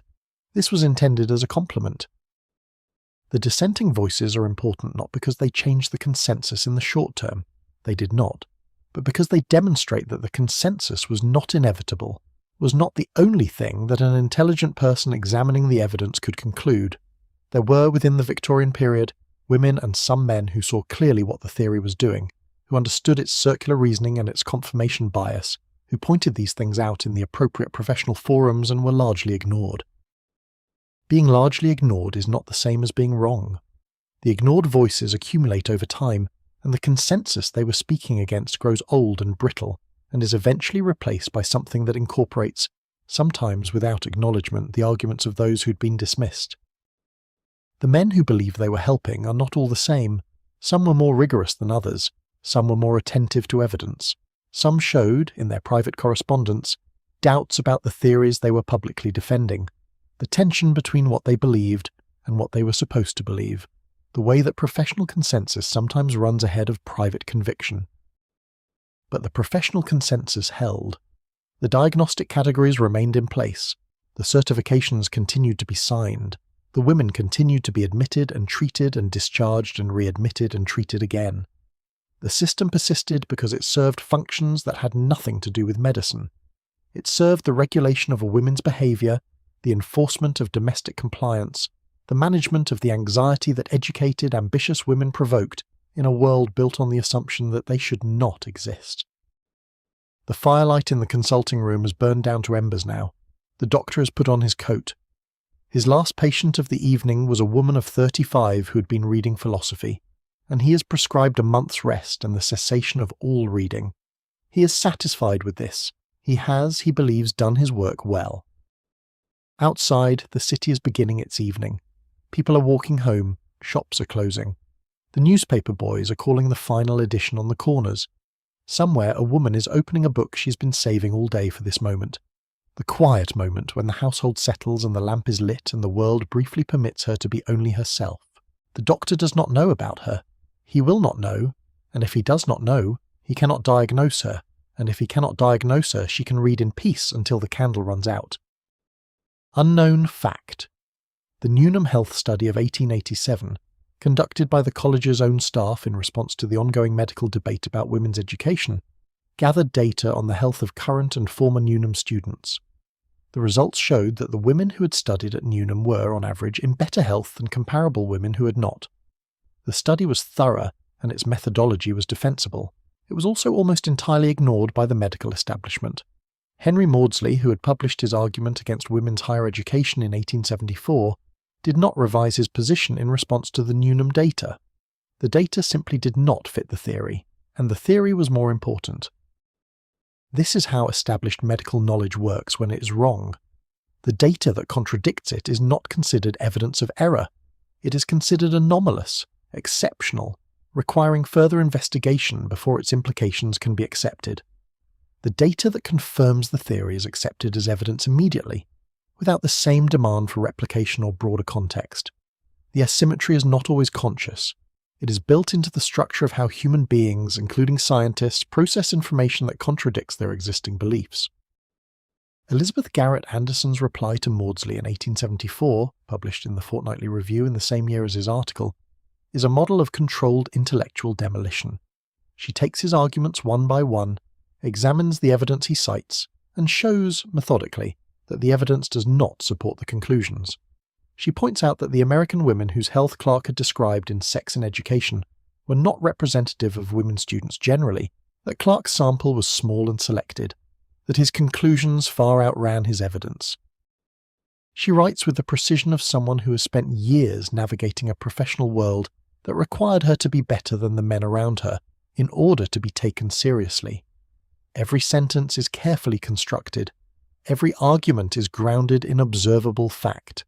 She does not allow herself the luxury of anger that would confirm Maudsley's implicit claim that women's nervous systems could not sustain sustained intellectual argument.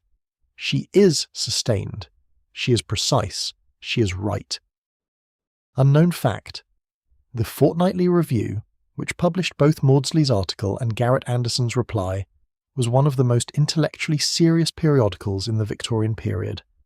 It had published work by George Eliot, T.H. Huxley, John Stuart Mill, and other major figures. The decision to publish Garrett Anderson's reply in the same journal that had published Maudsley's article was significant. It placed the two arguments in direct dialogue, in a forum where the intellectual quality of both would be assessed by the same readership. The readership's verdict was not immediate. The argument continued for decades.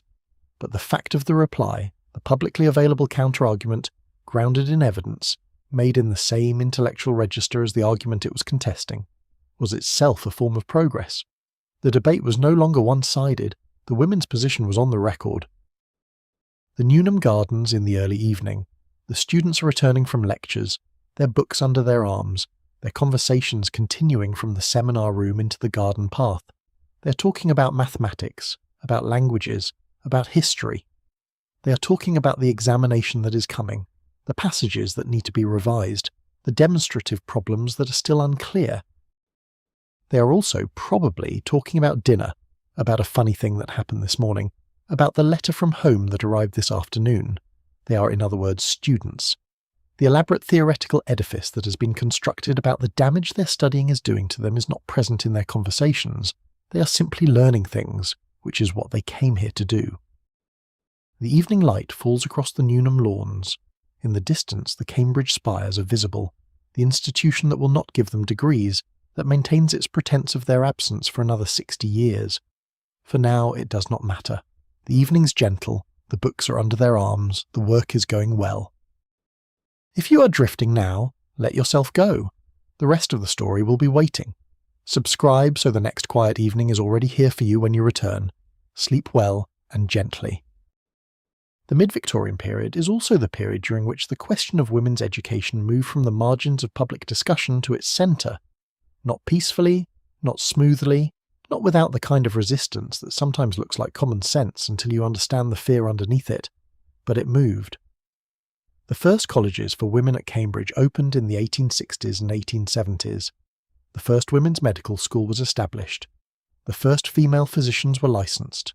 The whole architecture of formal knowledge, which had been built exclusively for men, began, brick by quiet brick, to admit women at the side door.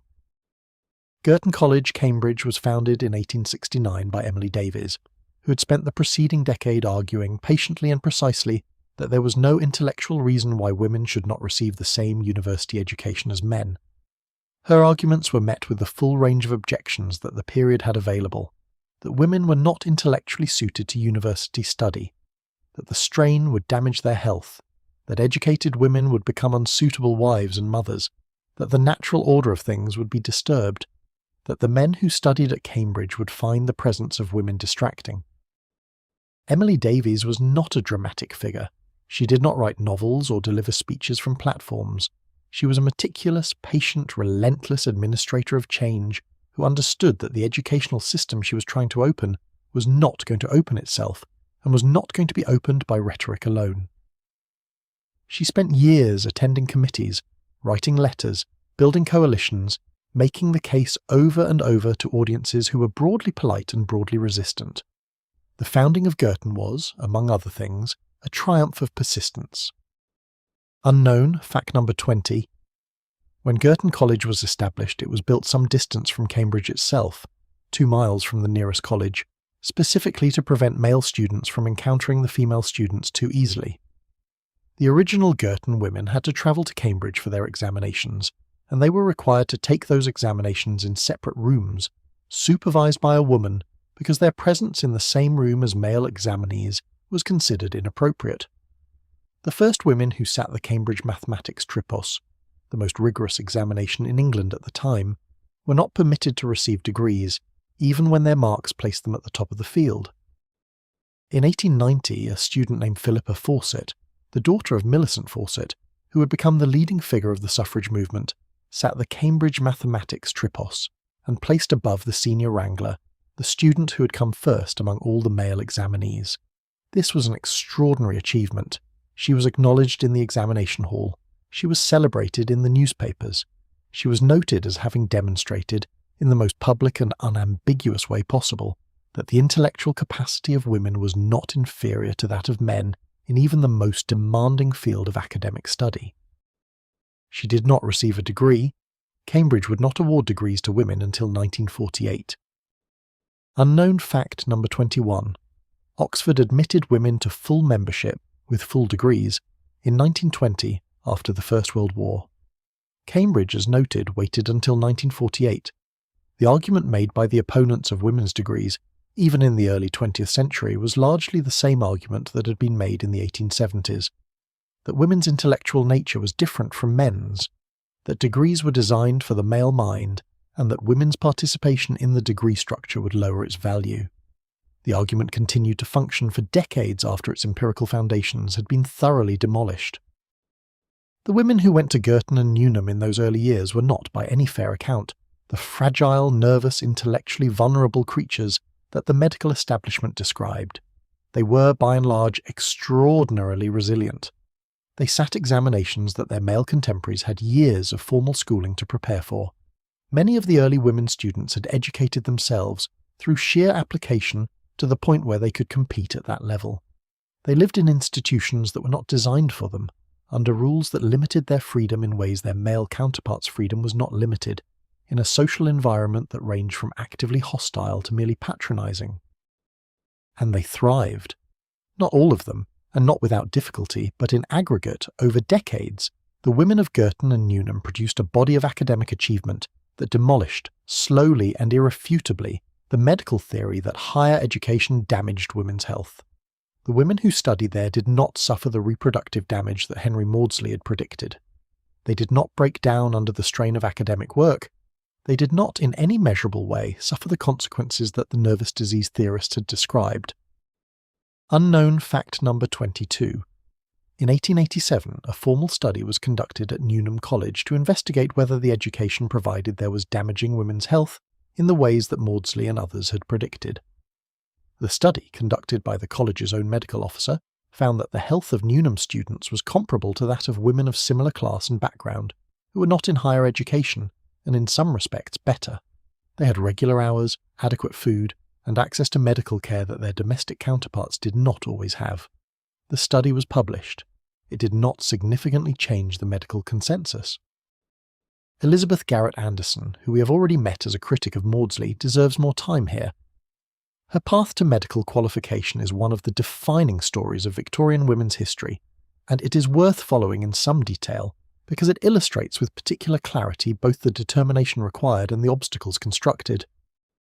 Garrett Anderson decided in the early 1860s that she wanted to become a physician. This was a decision for which there was, in England at that time, no established pathway. Medical schools did not admit women. The Royal Colleges did not grant licenses to women.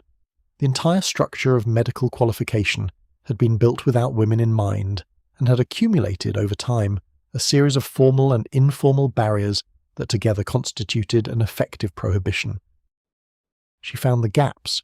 She applied to the Society of Apothecaries, whose charter, it turned out, did not specifically exclude women. She studied. She sat the examinations. She qualified. The Society of Apothecaries, having discovered the gap she'd passed through, promptly closed it, amending their regulations to specify that they would not in future license women, but she was already through. Unknown fact, number 23. Elizabeth Garrett. Anderson went on to found the new hospital for women in London in 1872, staffed entirely by women, specifically to provide medical care to women who were uncomfortable being examined by male doctors and to provide employment and training for women, physicians who could not get positions at the established hospitals. The hospital is now the Elizabeth Garrett Anderson wing of University College Hospital. She was also the first woman to stand for and win election to a public body in England, when she was elected to the London School Board in 1870. The question of education was also a question of what education was for. The Victorian argument against women's education was not only the medical argument about nervous damage, it was also a philosophical argument about purpose. A woman's purpose, in the dominant Victorian framework, was domestic. Education, real education, the kind that opened onto the world of ideas and the possibility of professional life, was not compatible with that purpose. It was not that women couldn't learn, it was that learning would make them unfit for what they were supposed to be. This argument had a certain internal consistency. If your premise is that women should be wives and mothers and nothing else, then indeed educating them to a level that makes them want to be something more is counterproductive.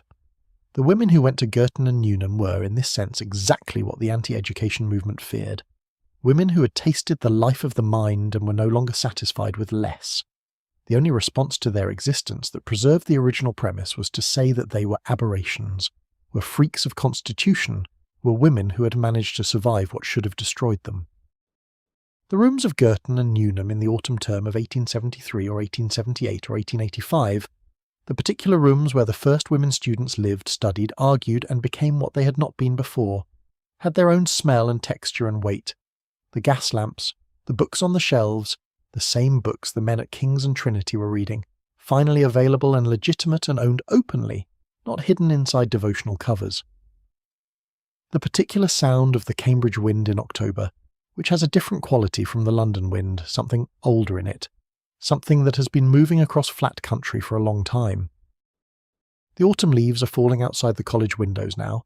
We have moved forward a little in time to the 1880s, to a college room where a young woman sits at a desk with her books. She's studying for an examination she will not be permitted to receive a degree for. She knows this. She has known it since before she came here. She came anyway. The lamp on her desk makes a warm circle in the darkening room. The books around her are heavy and precise, and full of the kind of knowledge that is its own reward. Outside, the Cambridge evening is beginning. The bells of the colleges, the sound of bicycles on the paths, the smell of wood smoke from 100 hearths beginning their evening fire. She reads. The night closes quietly around her, and she is exactly where she wants to be. Unknown fact. The corset's medical history is more complicated than the simple narrative of male oppression of female bodies would suggest. Some women actively defended the corset, on aesthetic and practical grounds. Some women found it uncomfortable, but considered the social conformity it represented worth the physical cost. Some women genuinely believed the corset's supporters' claims that it provided beneficial support for the internal organs. The debate about the corset within Victorian women's culture was not simply a debate between women who knew the corset was harmful and men who forced them to wear it. It was a more complicated argument, in which women's own positions were divided. This complexity is important. The Victorian medical discourse about women's bodies was not only about what men said to women, it was also about what women said to each other, about the ways in which women had internalized the assumptions of the culture, and were, in some cases, reproducing those assumptions in their arguments with each other about how to live. The woman who argued against corsets was arguing not only with male doctors, but with her mother, her sister, her friends, all of whom had their own investments in the culture's assumptions about the proper female body. The argument about dress reform is instructive because it shows the same mechanism that operated in the argument about women's reading and education. The claim that what women had been told was good for them was actually harmful to them required women to argue against authority, against convention, against the accumulated wisdom of people they respected and were embedded with. This is much harder than arguing against a clearly identifiable external oppressor. It requires the dismantling not just of someone else's ideas but of your own. Unknown fact: the rational dress movement of the 1880s and 1890s produced specific data on the weights of fashionable women's clothing. The American Dress Reform Association weighed women's complete fashionable dress ensembles and found that they frequently exceeded 12 to 14 pounds, the weight carried on the hips in the form of petticoats and bustles. The campaign for reform emphasized this physical evidence, presenting the weight distribution as medically objectionable on the grounds that it imposed strain on the lumbar spine and the abdominal organs. The reform movement was trying to use the medical establishment's own language, the language of physical evidence and organic harm, against the fashion industry that the same medical establishment had largely failed to criticize. Some doctors supported dress reform, some opposed it, some had no opinion. The medical profession's relationship to fashion and to the physical demands it placed on women was not consistent, which is itself evidence that the medical discourse was not simply the disinterested application of scientific knowledge to women's physical conditions. It was a discourse embedded in cultural assumptions, some of which had led doctors to condemn women's reading, and others of which had led them to ignore or defend the physical damage of fashionable dress. The city moves through its afternoon around the doctor's consulting room. The carriages are passing on the street below. The maid is bringing the afternoon post. The next patient is waiting in the hall. In a few minutes, another woman will sit in the chair across the desk, and the doctor will listen to what she says, and he will write down what she tells him, and then he will tell her what her symptoms mean. What she will make of what he tells her depends on who she is, what she has read, what her mother told her, what her husband believes, what her own experience has been up to this point. She arrives in the consulting room already formed, already full of knowledge and assumption and prior experience. The consultation is a negotiation between what she brings and what he brings. The power is not evenly distributed, but she is not entirely without it. She speaks, he writes. The pen moves across the paper. Outside, the afternoon continues. The Victorian body is a peculiar thing. It is both more fragile and more symbolically loaded than bodies tend to be in most periods of history. The fragility is partly real. Life expectancy was lower. Infections were dangerous. Childbirth carried significant risk. The working conditions of the industrial period caused physical damage on a large scale, and partly constructed, built from the cultural anxiety about what industrial modernity was doing to human beings who had not evolved for it. The symbolic loading is almost entirely constructed. The Victorian body is read constantly for meaning, and what it is read for is evidence about character, morality, social position, and natural destiny. A woman's body, in particular, carries an enormous weight of symbolism in this period. It speaks, in the medical literature, in the social literature, in the literature of etiquette and domestic management, about what kind of woman this is, what she was made for, whether she's fulfilling her appointed role or departing from it. The corset is the most famous example. Victorian women, middle and upper class Victorian women, the ones we're concerned with here, wore corsets that reshaped the torso significantly, compressing the waist, pushing the upper body upward, altering the posture and the breathing. The corset was not simply a fashion item, it was a moral technology. A tightly laced corset demonstrated self-discipline, propriety, the willingness of the female body to submit to the shaping demands of culture rather than following the inconvenient inclinations of nature. The corset altered the breathing. This is not a small thing. The constriction of the lower thorax meant that Victorian women habitually breathed primarily from the upper chest, which produces a shallower, faster breathing pattern. The shallow breath was, in turn, associated in medical literature with the female constitution, evidence of the naturally delicate, easily affected nervous system of women. The corset was producing the symptom, and the symptom was being cited as evidence that the corset was medically appropriate. Unknown fact number 24. The medical establishment was divided on the corset. Some doctors argued that it caused significant physical damage to the internal organs, to the spine, to the breathing. These doctors were correct. Others argued that the corset was beneficial, that it provided support for the naturally weak female torso, and that the habit of tight lacing was a sign of mental and moral health rather than vanity. Both groups were using the language of medicine to argue about the proper relationship between women's bodies and social control, with the body as the text and medicine as the interpreter. The theory of vital energy, that the body contained a fixed quantity of energy that had to be carefully allocated between competing demands, was applied to the entire female body, not only to the brain-womb conflict we have already examined. Women who exercised strenuously were warned that they were depleting their reproductive reserves. Women who worked outside the home were warned that the physical and mental demands of work would damage their health. Women who grieved too intensely were warned that emotional excess depleted the same vital stores. The message, across all its applications, was consistent.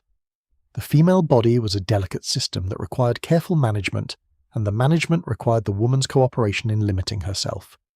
Any expansion of her activities, physical, intellectual, emotional, professional, put the system at risk. The safe woman was the limited woman. The healthy woman was the woman who did less. Unknown fact number 25. The theory of vital energy and its depletion through intellectual activity was applied to different classes of women in ways that exposed its ideological rather than medical basis. Working-class women who performed physically and mentally demanding labour, factory workers, servants, women who worked 12-hour days in conditions of significant physical stress, were not generally described as suffering from vital energy depletion. The diagnosis was reserved almost exclusively for middle-class women.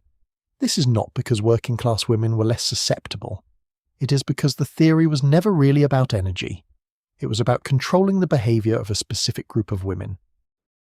The treatment of women's bodies in Victorian medicine extended beyond the rest cure. Gynecological surgery, operations on the reproductive organs, was used as a treatment for mental symptoms in this period, with a confidence and a frequency that is now deeply disturbing to read about. Ovariotomy, the removal of the ovaries, was performed on women whose mental symptoms were attributed to ovarian irritation. The operation was dangerous. Infection was a serious risk in the pre-antiseptic era, and its effects on the patient's hormonal system were not understood. But it was performed, and it was justified, and the justification was the same one we have encountered throughout this story. The female nervous system was governed by the reproductive organs, and if the reproductive organs were causing disturbance, removing them would cure the disturbance. James Marion Sims, an American surgeon sometimes called the father of modern gynecology, developed many of the surgical techniques used in gynecological procedures in the Victorian period. His innovations were significant and genuine. They were developed, in part, through operations performed on enslaved black women in the American South, without anesthesia, on the grounds, which Sims stated explicitly, that black women did not experience pain in the same way white women did. His contribution to medicine and his methods of arriving at it are now recognised as one of the most troubling episodes in the history of the discipline. Unknown fact number 26. Isaac Baker Brown, a prominent London gynaecologist and president of the Medical Society of London, performed clitoridectomies on women in the 1860s as a treatment for what he called peripheral irritation of the pudic nerve, a condition whose symptoms included, in his published case reports, excessive reading, masturbation, undue excitement, and disobedience to authority. He was eventually expelled from the Obstetrical Society of London in 1867, but not because his fellow physicians objected to the operations on ethical grounds. They objected because he had performed them without obtaining the husband's consent. The body in all of this is both the site of treatment and the evidence for diagnosis. A woman who reads too much has an overexcited nervous system. The overexcited nervous system manifests in the body. The body, examined by the doctor, reveals the disorder that the reading caused. The reading must therefore stop. The circle is complete. The woman inside it has no way out that is recognized by the logic of the system. What the women themselves felt in their bodies is harder to recover from the historical record, but it is there, in fragments. The diaries that survived, the letters that were not destroyed, the published accounts of women who later found the distance and the language to describe what the rescuer had done to them. These give some sense of the bodily experience of Victorian women's medical treatment. Charlotte Perkins Gilman, again, is the clearest voice. She describes the rescuer in terms of physical deterioration. She grew heavier, more sluggish, less capable of anything, not more. The enforced rest did not rest her. It trapped her in a body that was not being used, inside a mind that was not being engaged, in a silence that was not peace. The body, she discovered, does not recover through disuse. The body recovers through careful, graduated use, through the rebuilding of capacity, through exercise, through the restoration of purpose that gives the body a reason to be well.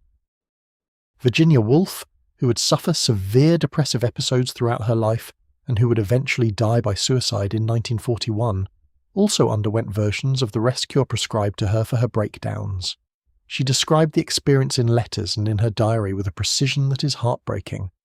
The enforced inactivity, the removal of books and writing, the weeks in bed with nothing to do but observe the ceiling. She found the cure worse than the illness. She recovered from it not through compliance, but through the gradual reassertion of her own agency, through writing again, however slowly. The woman in the asylum garden walking the gravel path feels the clean air on her face and the particular coldness of an English autumn morning in her lungs. Her body is, in the medical records, recovering.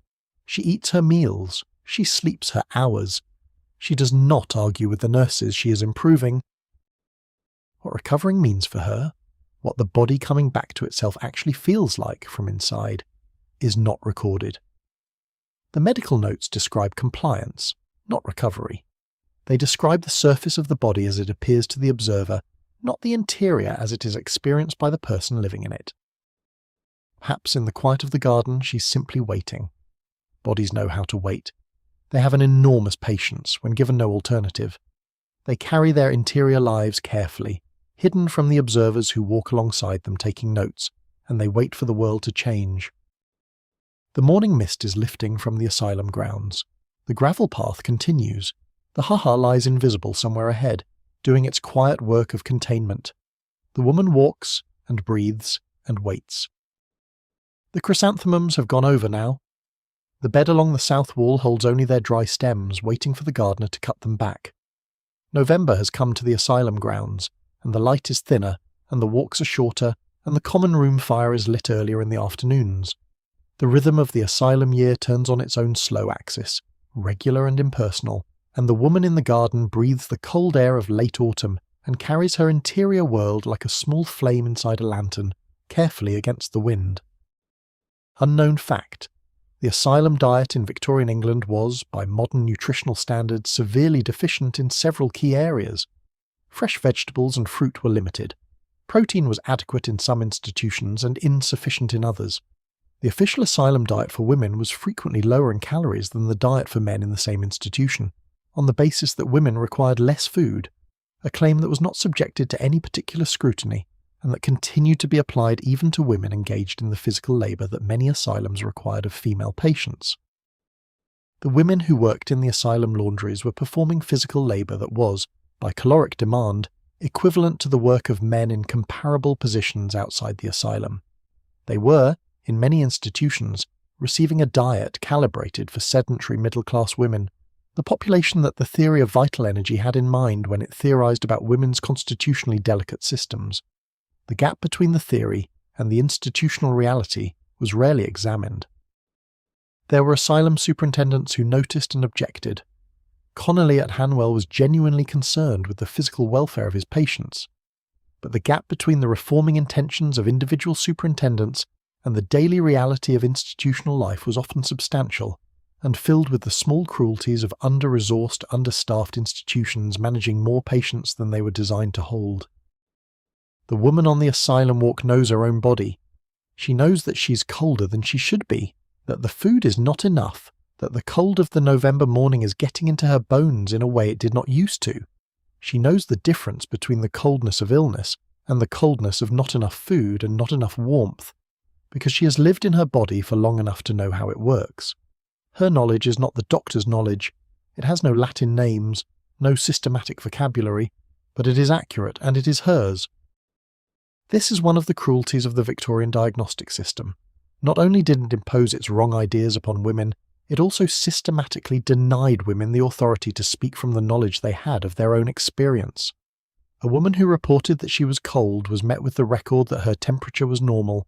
A woman who reported that she was not eating enough was met with the record that her diet met the institutional standard. A woman who reported that she was not ill was met with the diagnosis that confirmed she was. The authority to name one's own experience, to say, "This is what I am feeling, and it is what I say it is, not what you say it is not a trivial thing. It is one of the basic dignities of being a person." The Victorian asylum, at its worst, was a machine for removing this dignity systematically, not always out of malice, sometimes out of genuine belief in the theory, sometimes out of bureaucratic habit, sometimes out of the exhaustion of overworked staff managing overwhelming numbers of patients, sometimes out of malice. The path turns back toward the main building. The cold morning air is sharp with the smell of turned earth from the kitchen garden. In the kitchen garden, cabbages are still growing, pale green in the November light. In the kitchen, the breakfast things are being cleared. The day is beginning to take its institutional shape. The woman on the walk pauses at the turn in the path. Behind her, the ha-ha she could not see is still there, invisible in the landscape, doing its quiet work. Before her, the windows of the ward building reflect the grey sky. She stands still for a moment. She's thinking something. What she's thinking, we cannot know. The decades of the Victorian era in which the diagnosis of intellectual overstimulation in women was most actively deployed are also the decades in which the suffrage movement was forming. This is not a coincidence. The arguments made against women's suffrage, that women were too emotional to vote rationally, that their nervous constitutions made them unfit for the rigours of political engagement, that they were by nature unsuited to the public sphere, drew directly on the medical theory we have been examining. The vocabulary moved freely between medicine and politics in this period. A woman who wanted to vote was, in the analysis of her opponents, demonstrating exactly the kind of unwomanly ambition and intellectual overexcitement that the doctors described. The political argument was the medical argument, dressed in different clothes. The woman who read too much and the woman who wanted to vote were, in the minds of her critics, the same woman. A woman who had not accepted her natural limitations, who was putting at risk both her own health and the social order that depended on women's acceptance of their domestic role. Unknown fact number 27. The medical arguments against women's suffrage were deployed explicitly in parliamentary debates on the subject. In 1872, a Member of Parliament argued against a women's suffrage bill partly on the grounds that political activity would damage women's health, that the excitement of electoral contests, the mental strain of following political affairs, would produce in women exactly the kind of nervous collapse that the doctors described. He cited contemporary medical authority. No one in the House objected to this use of medical evidence. The suffrage movement was, in part, a movement about knowledge, about who had the right to know things, to form opinions about them, to act on those opinions. The women who campaigned for the vote were, in many cases, women who had educated themselves in defiance of medical and social expectation, who had read widely, who had developed views about the world that they wanted to act on. The suffrage campaign was the political extension of the private act of reading past midnight. Millicent Fawcett, who led the constitutional suffrage movement in England for decades, was a woman of formidable intellectual capacity who had educated herself extensively despite having received only the limited formal education available to women in the 1850s.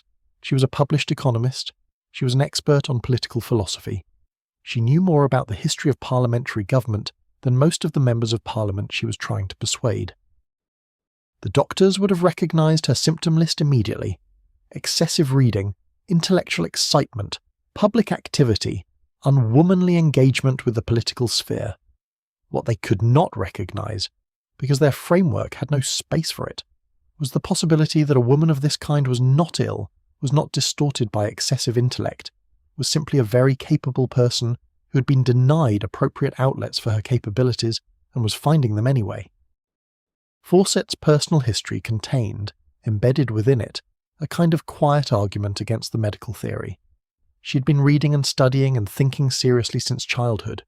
She was in her 70s by the time women over 30 won the vote in 1918, and in her 80s when equal suffrage was achieved in 1928.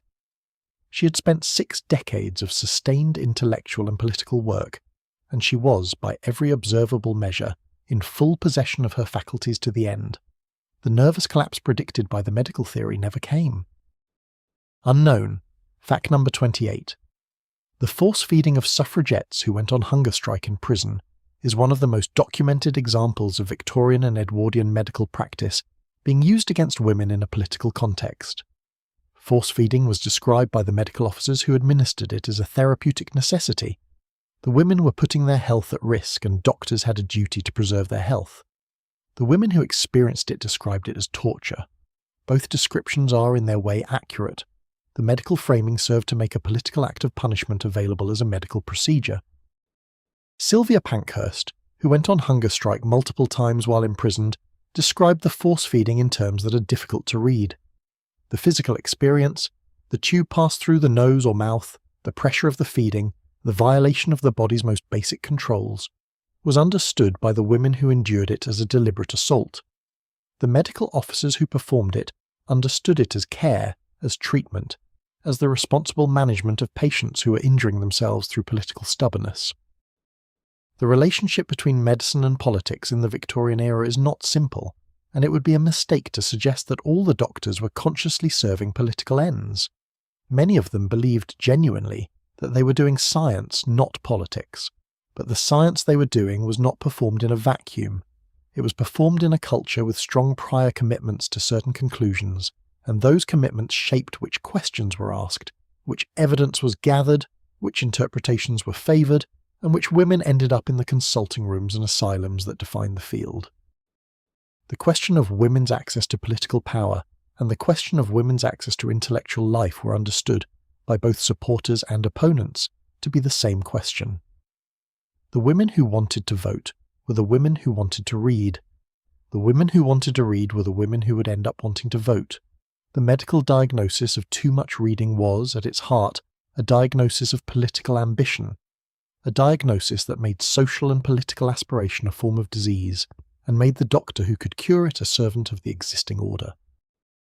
The autumn evening is coming on outside the windows of the Suffrage Society's offices, or the drawing room of one of the early suffrage meetings, or the kitchen where 2 women are sitting with pamphlets spread across the table and the smell of strong tea in the air.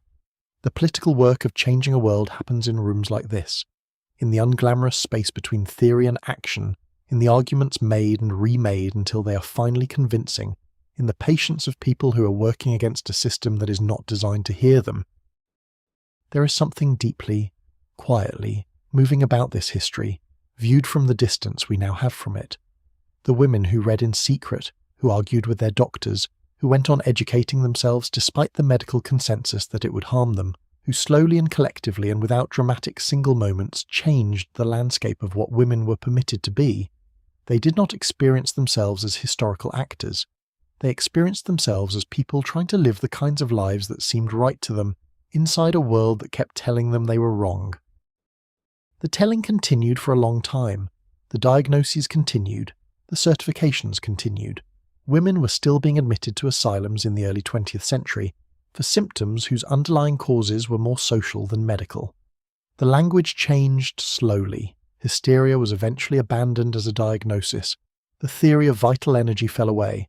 The specific claim that reading damaged women's reproductive organs became untenable in the face of a generation of women who had read extensively and reproduced perfectly well, but new language was found for old assumptions.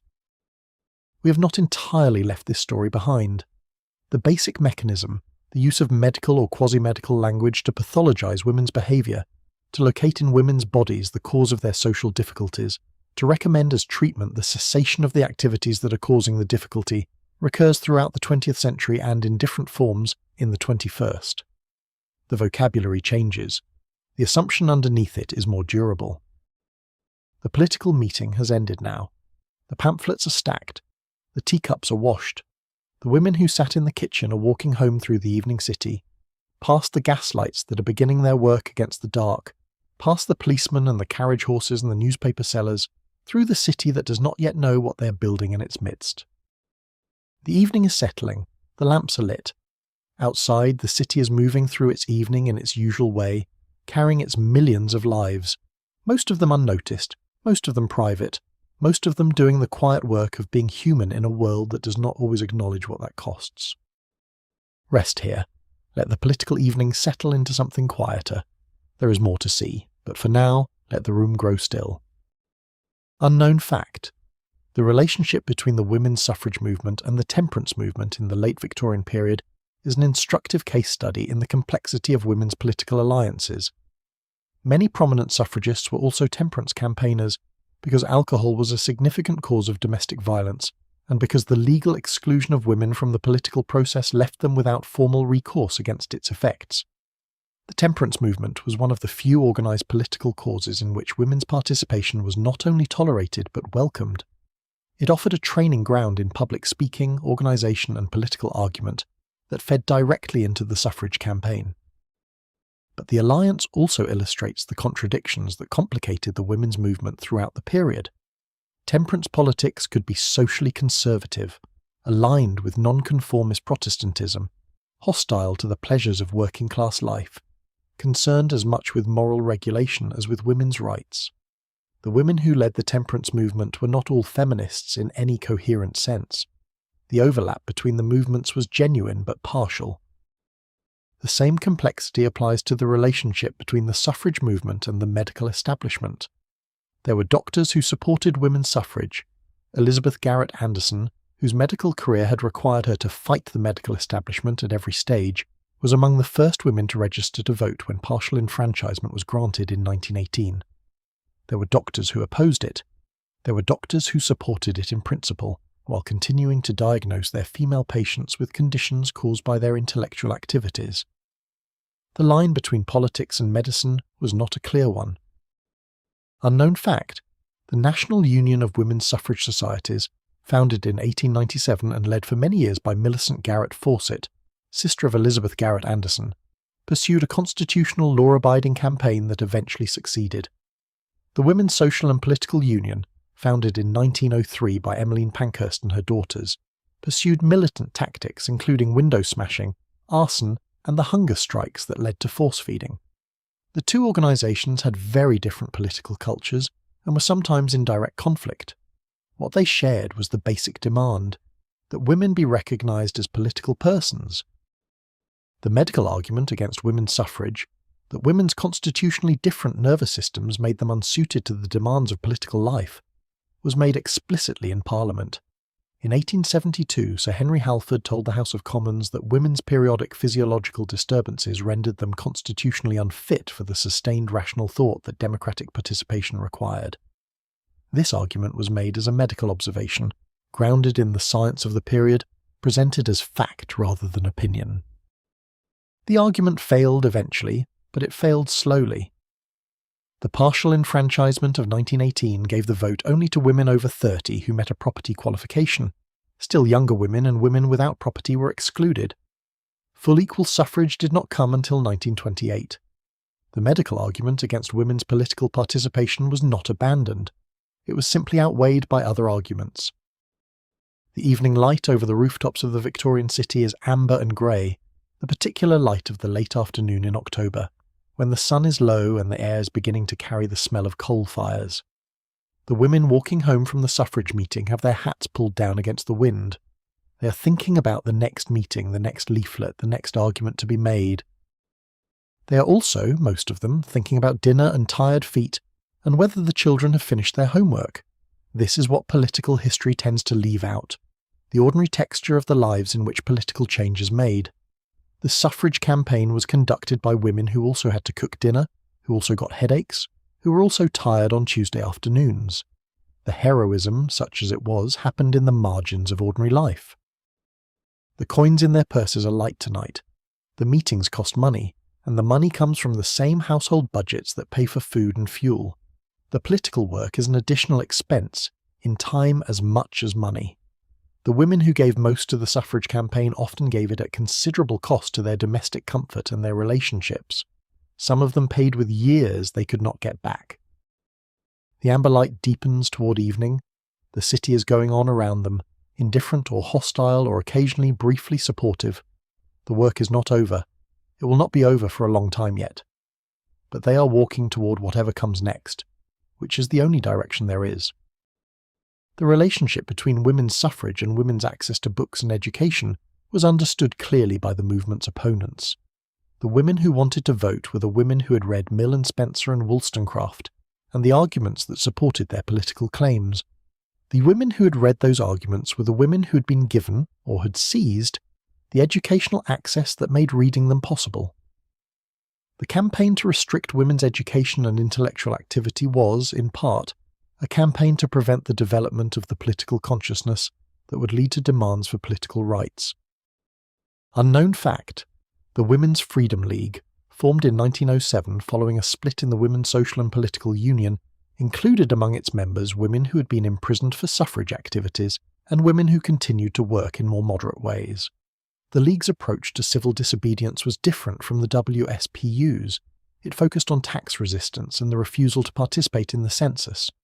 But its political analysis was similarly radical.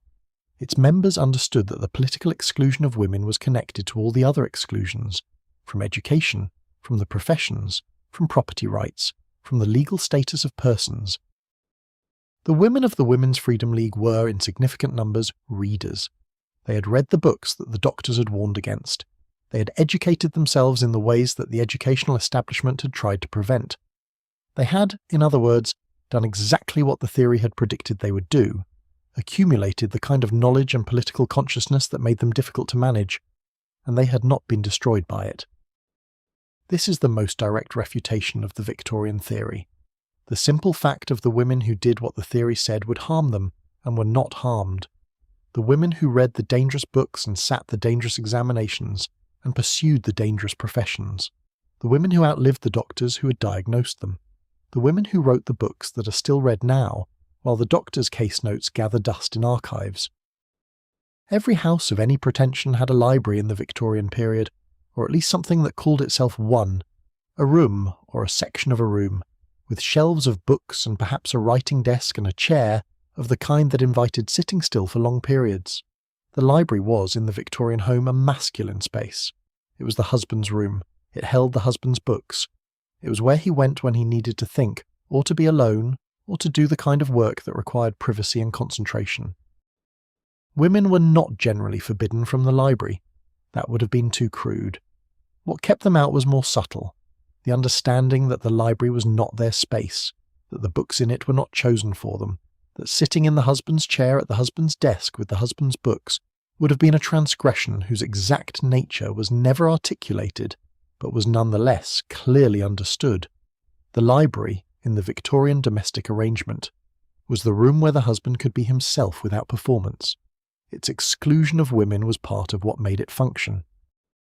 Some women had their own collections, hidden in their bedrooms or openly on the shelves of the morning room or the boudoir, depending on the household and the husband. The range of these collections tells a story.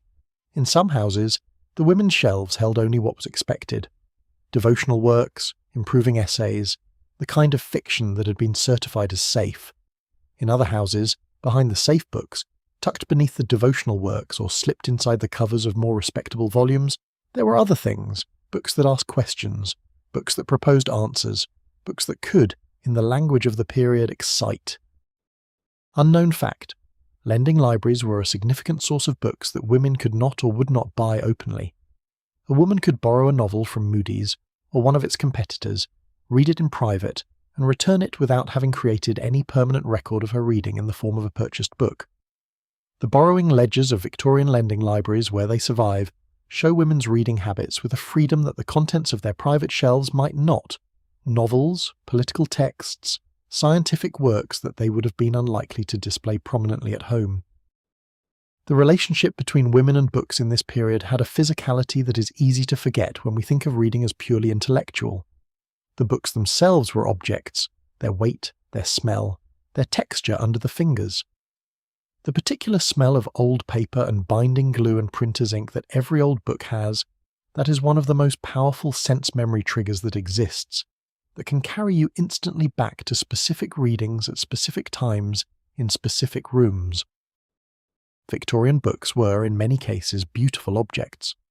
The publishing industry had developed considerable skill in the production of decorative editions, tooled leather bindings, gilt lettering, coloured end papers, illustrated title pages. A well-made book was a pleasure to handle before you opened it. The 3-volume novel, the standard format in which fiction was sold and borrowed in the Victorian period, 3 volumes per title, each one modestly sized and light in the hand, had its own particular aesthetic, its spine with the title in gold, its cream-coloured pages cut but not trimmed, their edges slightly rough under the finger. For a woman whose physical world was constrained, the book offered a kind of texture, a realness that was its own kind of consolation. There were women who smuggled books. The language is dramatic, but it is not inaccurate. Women who were in households where reading was monitored and restricted, who understood that certain books were effectively forbidden, developed elaborate strategies for getting access to what they wanted to read, borrowing from sympathetic friends, using lending libraries under false pretenses, hiding books inside the covers of acceptable ones, reading in the carriage on the way to social calls with the book put away before arriving so that no one at the destination would see what was being read. The women in asylums faced the most extreme version of this relationship with books. Reading was managed, specific books, specific times, specific supervision. The free reading that had been the whole point, the private hours with a text that was fully one's own, this was gone. In its place, the approved works, the improving works, the histories of cathedrals and the volumes of natural theology that the asylum library stocked, because they were understood not to excite. Some women in asylums wrote. They wrote in secret, which is to say they wrote in the margins of their minds, composing sentences without pen or paper, holding paragraphs in memory against the possibility of future access to writing materials. Some of them, when they were discharged, wrote down what they had composed during confinement. Some of what they wrote has survived. Unknown. Fact. The first women admitted to Girton College, Cambridge in 1869 included several who had educated themselves entirely without institutional support. Women who had learned Latin and mathematics from books borrowed or bought secretly, who had spent years accumulating the knowledge they needed to sit university-level examinations without ever having attended a school that would prepare them for it. Emily Davies, who founded Girton, was herself largely self-educated. Her understanding of classical literature and philosophy was acquired in the margins of a domestic life, at the hours when the demands of that life permitted it. The private library of a Victorian woman is, in a sense, a metaphor for the whole interior life we have been exploring tonight. It is the thing that exists in the space not governed by official culture, not forbidden, exactly, but not acknowledged, not given proper room, not treated as something that matters in the way that the official things matter. It is the life lived in the margins of the prescribed life, the thinking done in the hours not claimed by duty. Consider the book as an object in the Victorian household. It arrived, by post from a lending library passed from hand to hand, and it was handled before it was read, unwrapped from its brown paper, placed on the table, perhaps left there for a day, the way one leaves something one has been wanting for a long time, not rushing to open it, holding the anticipation a little longer, then carried to the window or the chair by the fire, opened, the title page read, the dedication read, the first few lines read, standing before finally sitting down, finally settling in. The reading that followed was sometimes all afternoon, and sometimes only a stolen 20 minutes. The book was marked, if the woman marked books. Some did. Their pencil notes in the margins a record of their thinking at the time of reading, a second text that runs alongside the first. Some women kept notebooks in which they copied passages they wanted to remember, which is a particular kind of reading, slower and more deliberate, that forces attention to the language itself rather than only to the story. A woman sitting in a window seat in a house in a Victorian city. The window looks out onto a garden that is going brown in the autumn. A wasp is battering itself against the glass outside. The late-season wasps, slow and confused, that always die against windows when the cold comes. She watches it for a moment, then looks back at her book. The book is a translation of Aristotle. She bought it herself with money she had kept from the household accounts over 3 months, and it lives inside the cover of a volume of sermons. She has been reading it for 6 weeks and she is not finished, and she does not care. She has no deadline. She has nothing to demonstrate to anyone. She's reading because the reading is itself the point, and the autumn garden is beyond the glass, and the wasp has stopped battering and is resting on the sill in the pale light, and the afternoon is very long and very quiet. This is what the doctors were afraid of. Not the reading exactly, not the specific intellectual content of the Aristotle, but this, a woman entirely at ease with the life of her own mind. A woman for whom the interior world is sufficient, is satisfying, is not a consolation for something else but the real thing itself. A woman who does not need the world to approve of her reading in order to value it. The wasp lifts from the sill and is gone. The garden is very still. The book is open on her lap. She reads on, and the afternoon, barely moving, holds her in its gentle light. The private library is not only physical, it is also the accumulated knowledge of years of reading, the cross-references, the arguments, the characters and ideas that have taken up residence in the mind and will not leave. The woman who has read extensively lives in a larger world than the one visible from her drawing-room window. She has inhabited other centuries, other continents, other ways of ordering human experience. The world she carries inside her is not visible to the doctor who sees only the symptoms of reading. But it is there, and it is real, and it is hers. The afternoon light shifts. The book is almost done. She turns the last pages with a slowness that is not reluctance, but a form of respect for the ending. The desire to make it last a little longer, to be in the world of the book for a few more minutes before she must return fully to the world outside it. She closes it. She holds it closed for a moment. Then she rises, carries it back to its hiding place inside the sermons, and goes to dress for dinner. Unknown fact, the Society for the Promotion of Employment of Women, founded in 1859 by Adelaide Ann Proctor and others connected to the English Woman's Journal, was one of the earliest organisations specifically dedicated to expanding women's economic opportunities. It established a law copying office, a printing operation, a register for female employment, and eventually contributed to the founding of the Victoria Press, which employed women compositors. The Society's founders understood that the question of women's reading and education was inseparable from the question of women's economic independence. You could not fully benefit from the one without the other. The women who worked at the Victoria Press were a visible demonstration of the same argument. They were compositors, a skilled trade requiring literacy, accuracy, and the ability to work quickly with small type. They were working in an industry that was, quite literally, in the business of producing books. The claim that women could not be trusted with books, that books were dangerous to women, that women reading too much would damage themselves, was directly contradicted by the existence of women who made their living producing them. The compositors at the Victoria Press read necessarily the texts they were setting. They read them word by word, character by character, holding the individual letters and placing them in the composing stick. They read more text in a working week than most of the doctors who theorised about the dangers of women's reading read in a month. They did not go mad. They did not lose their reproductive capacity. They went home at the end of their shifts and had dinner and got up the next morning and went back to work. Unknown fact, Emily Faithfull, who founded the Victoria Press, was involved in a significant Victorian scandal. She was named in a divorce case in 1863, and her reputation was substantially damaged as a result. The damage did not prevent her from continuing her work. She lectured extensively in the United States, established a new periodical, and continued to advocate for women's employment until the end of her career. The resilience required to continue working in the public sphere after the kind of reputational damage that Victorian society could inflict on a woman who transgressed its norms was considerable, and the women who managed it were doing something genuinely difficult. The private library belongs to all of them, in a sense, to the compositor and the woman who hid the Aristotle and the woman in the asylum garden. The private library is not only the room with the shelves and the comfortable chair, it is the accumulated interior life, the reading done over years, the thinking that has no external product, the conversation that happens only inside one's own head.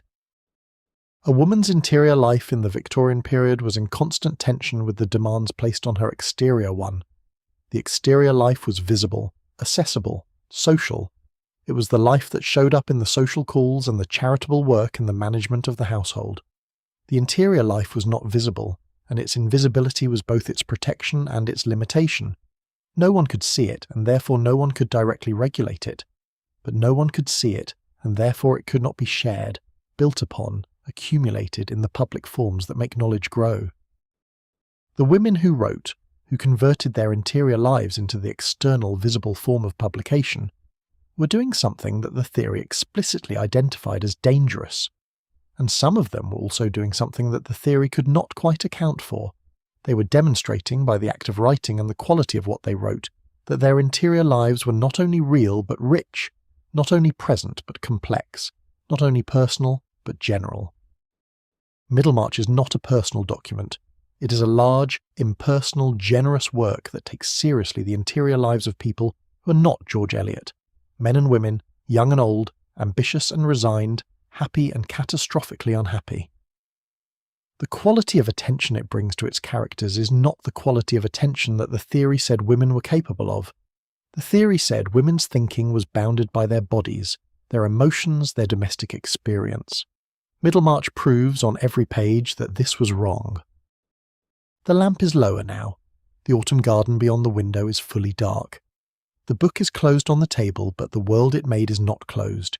It is still going on, in the mind, in the way that a particularly powerful reading always keeps going after the cover's shut. The characters still moving through their lives somewhere slightly out of sight, the arguments still unresolved, the beauty of certain sentences still audible in the memory. This is the private library at its most essential. Not the room, not the shelves, but the afterlife of reading, the world that continues in the mind long after the book is put down. This is what no one can take away. This is what the doctors were ultimately trying to prevent and could not. Nothing in history ends cleanly. The diagnoses did not stop on a specific date. No meeting of the Royal College of Physicians voted to withdraw the theory of vital energy. No journal published a formal retraction of the claim that reading damaged women's reproductive organs. What happened instead was what always happens when wrong ideas lose their grip. They dissolved, slowly, under the pressure of a world that refused to continue confirming them. The women who educated themselves in the 1860s and 1870s were visibly, demonstrably, not destroyed by their education.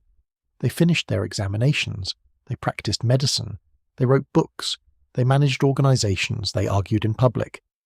They were, by any observable measure, as healthy or healthier than the women who had not educated themselves.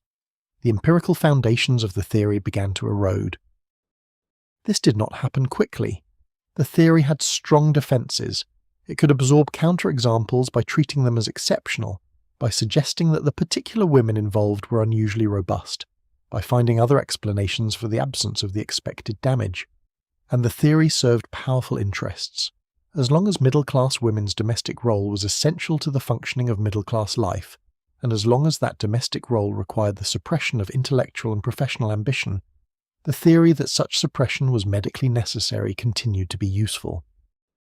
Unknown fact, the Contagious Diseases Acts of 1864, 1866 and 1869 were a different but related case of Victorian medicine being used to regulate women's behaviour. The acts allowed police in certain garrison towns to stop any woman suspected of being a prostitute, subject her to a compulsory medical examination, and confine her to a certified lock hospital if found to be infected with venereal disease. The acts applied only to women. Men were neither examined nor confined. Josephine Butler's campaign against the acts, which eventually led to their repeal in 1886, explicitly drew the connection between these acts and the broader medical regulation of women's bodies, the assumption that women's bodies were a public health problem to be managed, rather than persons with rights. By the 1890s, the tone of the conversation was beginning to shift. The medical literature was less unanimous than it had been. Dissenting voices, Elizabeth Garrett Anderson, Mary Putnam Jacobi and others, had been publishing counter-evidence for years. The generation of women educated at Girton and Newnham was visibly flourishing. The suffrage movement had made it politically awkward to argue too openly that women's minds were constitutionally inferior because the movement was being run with considerable intelligence and effectiveness by women. The turn of the century brought new diagnostic vocabularies. Hysteria, which had served as a catch-all for women's troublesome behaviour throughout the Victorian period, began to be rethought. Sigmund Freud's work, which had its own profound problems with respect to women's experience, problems that it would take decades to fully articulate, at least moved the conversation away from the purely physical theory. The mind was no longer simply an output of the reproductive organs. It was a complex system with its own dynamics, its own history, its own interior logic. Unknown fact: the term neurasthenia, that Victorian diagnosis of nervous exhaustion, was used well into the 20th century and in some forms persists today. Its successor diagnoses include conditions like chronic fatigue syndrome and fibromyalgia, both of which have long histories of being attributed primarily to women and of being treated with skepticism by the medical establishment. The pattern of dismissing women's physical and mental symptoms as psychological, as resulting from lifestyle choices or emotional states rather than genuine physical conditions, is not a Victorian artifact. It is a recurring feature of medical culture. The First World War, which was devastating in so many ways, had the particular effect of demonstrating, in circumstances that could not be denied, that the nervous systems of men were not the stable, resilient systems that the theory had assumed. Shell shock, what we would now call post-traumatic stress disorder, affected enormous numbers of soldiers, producing exactly the kind of nervous symptoms that the theory had associated with women's constitutionally weak nervous systems. The war made it very difficult to continue arguing that only women suffered from nervous collapse.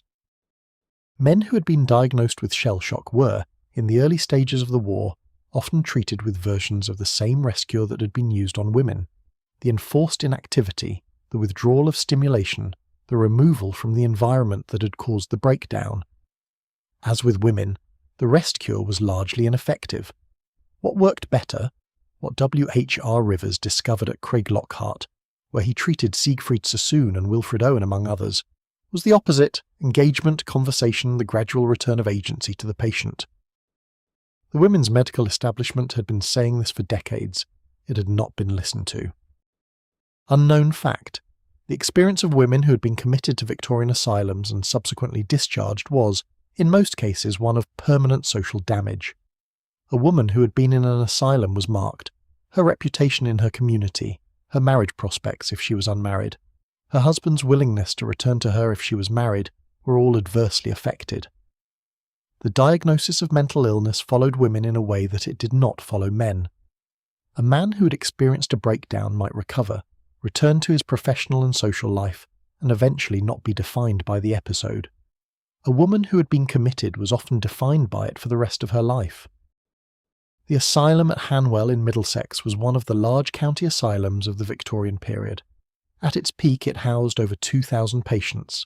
It was, by the standards of its time, a well-run institution.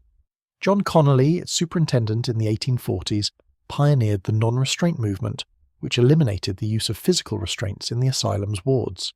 His reforms were influential across the country. He genuinely believed in humane treatment. The women in Hanwell's wards, in the 1860s and 1870s, were there for reasons that range across the full spectrum, from severe and genuine mental illness to the kind of social inconvenience that the diagnostic system of the period had made into a medical condition. They lived alongside each other, in the long wards with their high windows, in the gardens where they walked in the afternoon, in the dining room where they ate their meals in the particular silence of institutional eating. They are very far from us now, a century and a half, 2 world wars, the whole of the modern world between us and the long wards of the Victorian asylum, and yet they are not as far as they seem. The questions they were living inside, about what women are permitted to know, about whose account of their own experience counts as evidence, about the relationship between medicine and social control, are questions that haven't fully resolved. The slow dissolving of the Victorian theory about women and reading is also a story about how knowledge changes. Ideas do not simply die when they are shown to be wrong. They persist in the culture, they find new hosts, they reappear in new vocabularies. The specific claim that reading depleted women's reproductive organs became untenable, and it was abandoned. but the underlying assumption that women's intellectual life was somehow in competition with their domestic function, that more of one meant less of the other, persisted in various forms for much longer. It persisted in the culture of universities that admitted women formally, but treated their presence as exceptional. It persisted in professional cultures that promoted men more readily than women of equivalent qualification. It persisted in the domestic expectations that continued to fall disproportionately on women, making the combination of serious intellectual and professional life with family life significantly harder for women than for men. The night is very deep now. The Victorian world is receding, becoming the past it always was, the particular quality of its light and air and sound moving back into the archive. The woman who read Aristotle in the window seat is already history. The woman who walked the asylum garden is history.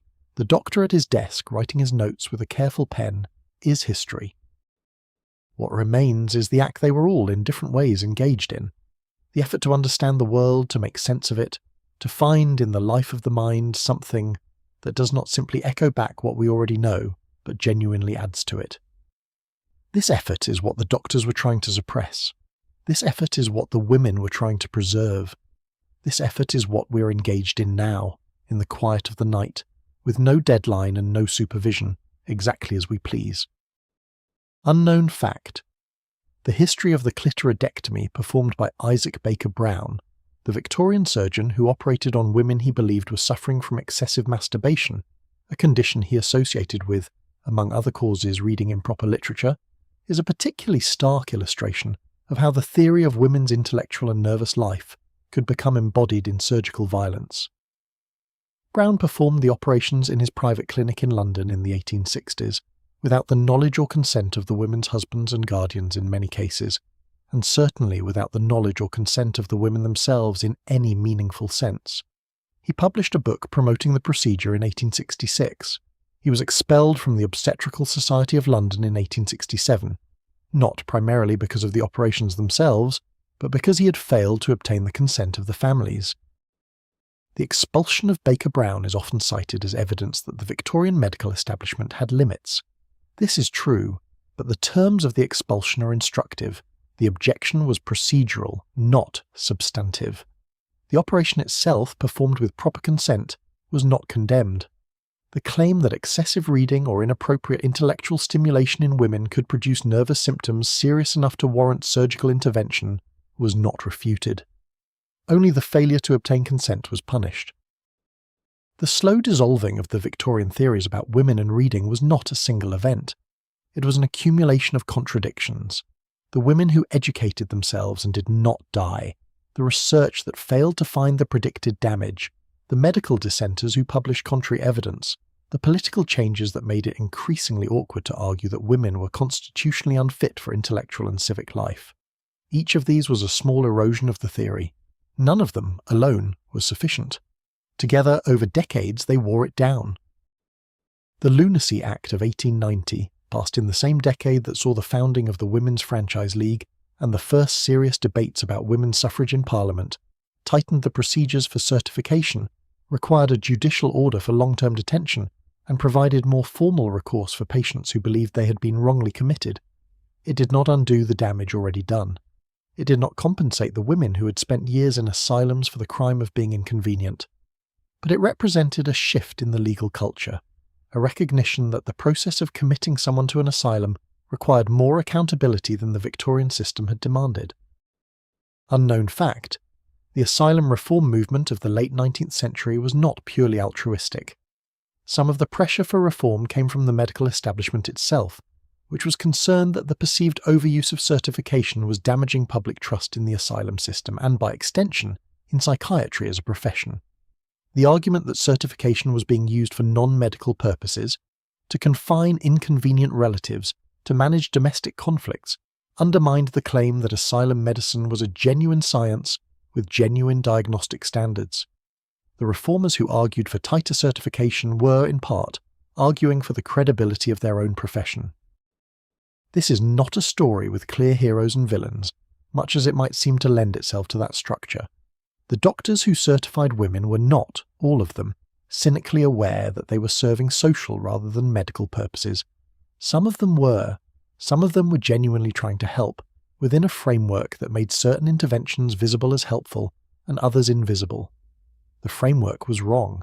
Some of them knew it, many of them did not. The women who were committed to asylums were not, all of them, entirely well. Some of them were suffering genuine mental illness, for which the asylum at its best provided the closest thing available to care. The Victorian asylum at its best, and some of them were genuinely trying to do something good, was a place of refuge, of routine, of basic safety, for people who could not safely manage in the world outside. The asylum at its worst was something very different. The distance between the best and the worst was larger than it should have been. Night has come down fully now over the Victorian world we have been visiting. The consulting room is dark, the asylum is quiet. The drawing rooms with their hidden books are still. The lamplight that has guided us through this evening is burning low. The world is not fixed. It has not arrived at the point where all these questions are resolved. But it has moved. It has moved because of the women who refused to accept the theory that their minds were constitutionally inferior, who continued to read and write and think and argue in the face of medical authority that told them to stop. The movement is not complete, but it is real. Close the eyes. Let the Victorian world dissolve back into the past that holds it. The figures in it have already gone. The doctor, the woman in the garden, the woman with the Aristotle. They have done what they did, and what they did is still in the world, in the form of the changed world, and they are at rest. Rest here in the quiet of what came after. The Victorian consulting room is 150 years gone, but its shadows are long. The specific diagnoses have vanished. No doctor today will tell you that reading too much has irritated your uterine nerves, that intellectual excitement has depleted your vital energy, that your appetite for ideas is a symptom of reproductive dysfunction. These precise formulations are gone, preserved only in the pages of old journals and the admission records of asylums that have long since been converted into flats or demolished entirely. What has not entirely gone is the underlying mechanism, the tendency to interpret women's symptoms in ways that prioritize social explanations over physical ones, to locate the cause of women's distress in their behavior rather than in their circumstances, to recommend as treatment the modification of the woman rather than the modification of the world she lives in. This is a large claim, and it needs to be made carefully. Medical understanding of women's health has changed enormously since the Victorian period. Reproductive medicine, cardiology, psychiatry, all have advanced in ways that have improved women's healthcare substantially and in ways that the Victorian period could not have imagined. Women are no longer committed to asylums for reading novels. The specific cruelties of the period we have been examining are, in the most important respects, gone.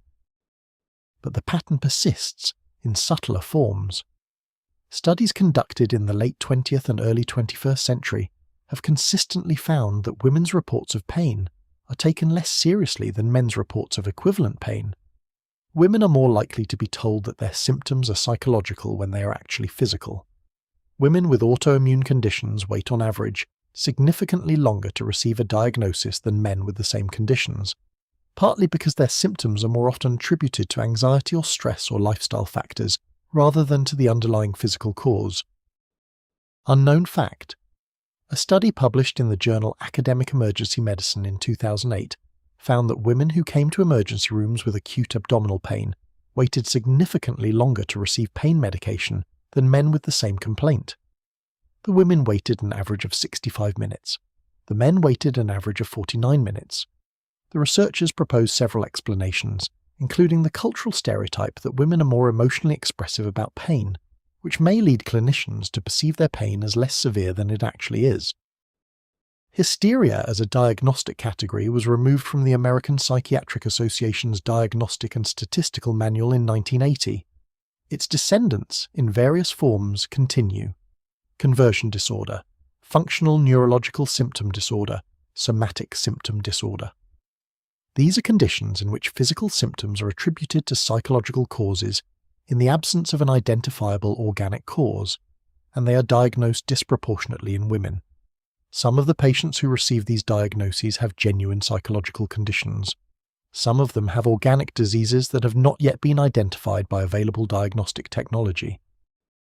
The history we have been examining tonight is relevant to understanding why this matters. The Victorian doctors who diagnosed women with nervous disease from reading were not inventing from nothing. They were working within a framework that made certain observations visible and others invisible, that had developed tools for finding specific kinds of pathology and was therefore very good at finding them. The same dynamic operates in every period of medical history, including our own. There are, in the current era, diseases that have been predominantly identified in women, and that have struggled for that reason to receive the research attention and clinical credibility they deserve. Fibromyalgia, widespread musculoskeletal pain, frequently accompanied by fatigue, sleep disturbances and cognitive difficulties, affects women at roughly 3 times the rate it affects men.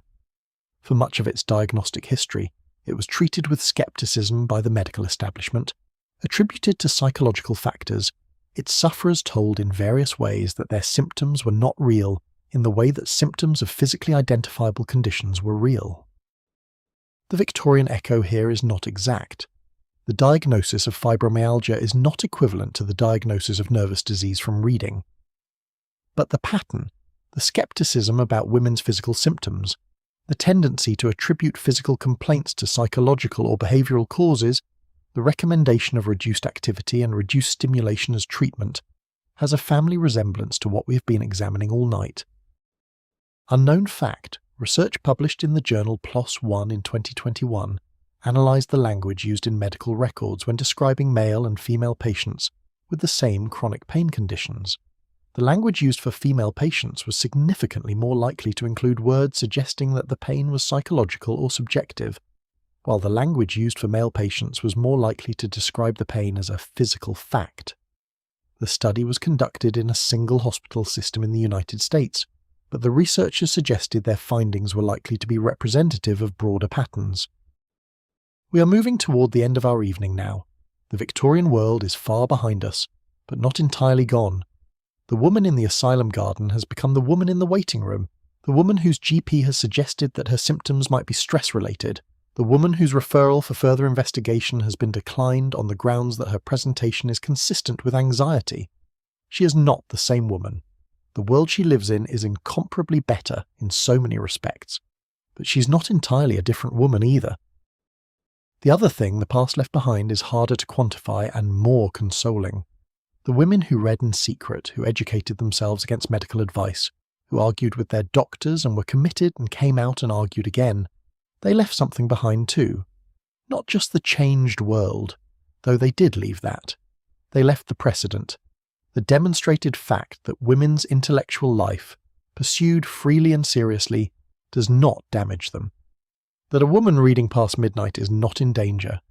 That the book on the table beside you, the worn spine and the soft pages is not a threat. This seems obvious now. It was not obvious then. It was contested for decades, with the full authority of medicine and science and professional consensus. The women who made it obvious, not by argument alone but by the living demonstration of their own intellectual lives, their continued health and productivity and clear-headedness, were doing something more difficult than simply being right. They were being right against an overwhelming weight of authoritative wrongness, and doing it in the private hours, by lamplight, without audience or support. The history of medicine is partly the history of wrong ideas held confidently. The history of women in medicine is partly the history of right ideas held by people who were not listened to. The gap between those two histories is where much of the harm happened, and the closing of the gap, slow, imperfect, never complete, is where much of the progress lived. The Victorian night is settling. The consulting room has gone cold. The asylum is quiet in the dark, its gardens empty, its wards resting. The books on the shelves of 1,000 drawing rooms are waiting for the next reader. The city outside the window is continuing in its continuous complicated life. Somewhere in it, a woman is reading. She's been reading for hours, the lamp is getting low, she should sleep. She knows she should sleep. But the book is at a particularly good part, and the house is entirely still, and the world outside does not exist right now, only the world inside the pages, and she can sleep tomorrow, and the night is long, and she turns one more page.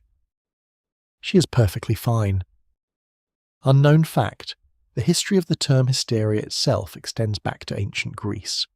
The word derives from the Greek for uterus, and the theory that certain emotional and nervous symptoms were caused by a wandering uterus, a uterus that had detached from its moorings and was moving around the body causing trouble, was attributed to Hippocrates and persisted, in various forms, for more than 2,000 years.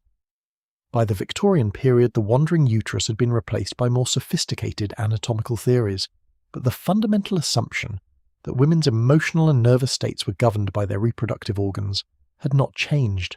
19 centuries of medical authority stood behind the Victorian doctor when he diagnosed his female patient with uterine irritation caused by excessive reading. The longevity of wrong ideas in medicine is not an accident. Medical ideas persist because they are embedded in institutions, medical schools, hospitals, journals, licensing bodies, that have strong interests in the stability of existing knowledge. An idea that is wrong but established has resources that a new idea that is right does not yet have. The women who contested the theory of vital energy were not only arguing against an idea, they were arguing against the institutions that had built themselves around the idea. Elizabeth Garrett Anderson's experience of trying to qualify as a doctor is instructive here. She applied to every medical school in England and was refused by all of them.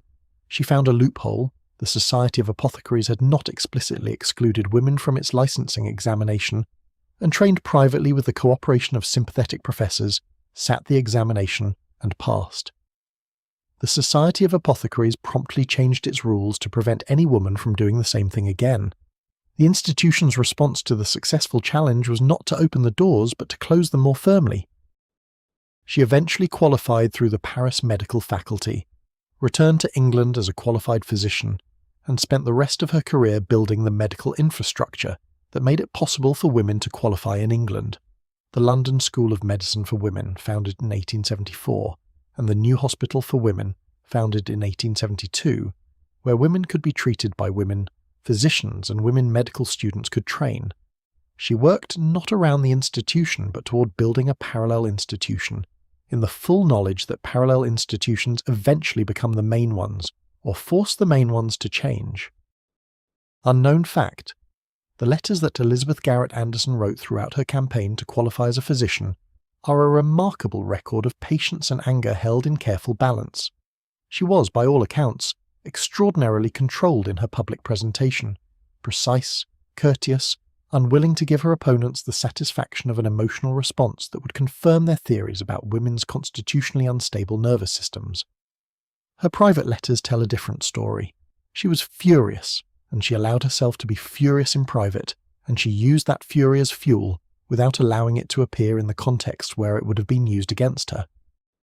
This is a kind of double life that many of the women in this history led: the composed, controlled public person and the private person who kept the real account of what was happening. The keeping of diaries, the writing of private letters, the composition in the mind of sentences that could not yet be spoken aloud. These were the forms in which the private account was maintained, against the day when it might be possible to speak it more openly. The legacy of what they did is not only in the changed institutions, it is also in this: the permission to be a person who reads, who thinks, who has an interior life of the kind that does not need to justify itself in terms of domestic usefulness. This permission was not given. It was taken and held and eventually codified in the culture in a form that makes it look like it was always there. It was not always there. It was made. By women reading past midnight, by women hiding books inside the covers of sermons, by women arguing with doctors, by women building parallel institutions, by women spending years in asylums composing sentences in their minds against the possibility of someday being able to write them down. The night is at its deepest now. The world has gone very quiet. Whatever sounds were present earlier, the distant traffic, the house settling, the ordinary ambient noise of a world going on around you, has subsided into the particular silence of the deep hours. This is the silence that the Victorian women knew too, the late-night silence in which reading happened, in which thinking happened, in which the interior life expanded into the space that the day's demands had left empty. In this silence, they are not so far: the lamp, the book, the late hour, the mind moving quietly through ideas that belong to no one but you. This is the same thing they did, in rooms that are gone now, in a city that has changed beyond recognition, in a world whose surface is entirely different, and whose deep patterns are more continuous than we might prefer to think. Let the silence hold you. There is nothing required of you now. The night is yours, and the thinking can be whatever it wants to be, and the world outside will still be there in the morning. Unknown. Fact. The women who sat the Cambridge Tripos examinations in the Victorian period, the women from Girton and Newnham who submitted to the same examination as the male undergraduates, received their results in a form that acknowledged their performance without granting them the degree. When Philippa Fawcett came top of the mathematical Tripos in 1890, outperforming every male candidate, the announcement listed her as above the senior wrangler, because she could not formally be designated senior wrangler herself. She was above it in mathematics. She was not in it in law. Philippa Fawcett was the daughter of Millicent Garrett Fawcett, the leader of the constitutionalist suffrage movement, and Henry Fawcett, the blind Postmaster General. She had been educated by her mother to believe that intellectual achievement was both possible and valuable. She achieved it. The Cambridge mathematics establishment acknowledged that she had achieved it, and then it placed her outside the category of achievement by the simple mechanism of not granting her the degree. She went on to a distinguished career in education, eventually becoming a senior administrator in the London County Council's education department. The people whose children were educated by the system she helped build had no idea that its architect had once been placed above the senior wrangler of Cambridge in mathematics. The work was real. The recognition was withheld. This is the quiet cruelty that runs through all of this history. Not the dramatic wrongful commitments, though those happened, but the steady, patient, systematic withholding of recognition from people whose achievements warranted it. The case notes that did not record what the women said, the examinations that did not grant degrees, the journals that published arguments under men's names that women had made, the slow accretion of unrecognized labour. The recognition came, eventually, for some of them. Partially, incompletely, too late for the women themselves in many cases. Cambridge gave women full membership in 1948. The records of the asylums that held wrongful patients were archived, studied, eventually made the basis of scholarship and literature. The contributions of the women who edited, translated, managed, argued, wrote. Some of them have been recovered by the work of feminist historians over the last 50 years. The work of recovery is not done. It never entirely is. The quiet hours of the night hold, among other things, the work that has not yet been recognised, the thinking that has not yet been written down, the arguments that have not yet been made. The women who are reading now in the deep hours, composing sentences in the dark, are doing what the women in this story did. The archive of the future will hold their names, or it will not. The work is real either way. The night has come down fully now, whatever hour it is where you are, late enough that the ordinary world has gone quiet, late enough that the house has settled into its nighttime sounds, the particular creaks and silences of a building that is holding still. This is the hour we have been moving toward all evening, the quiet hours. This is what we have been following through the whole of this night.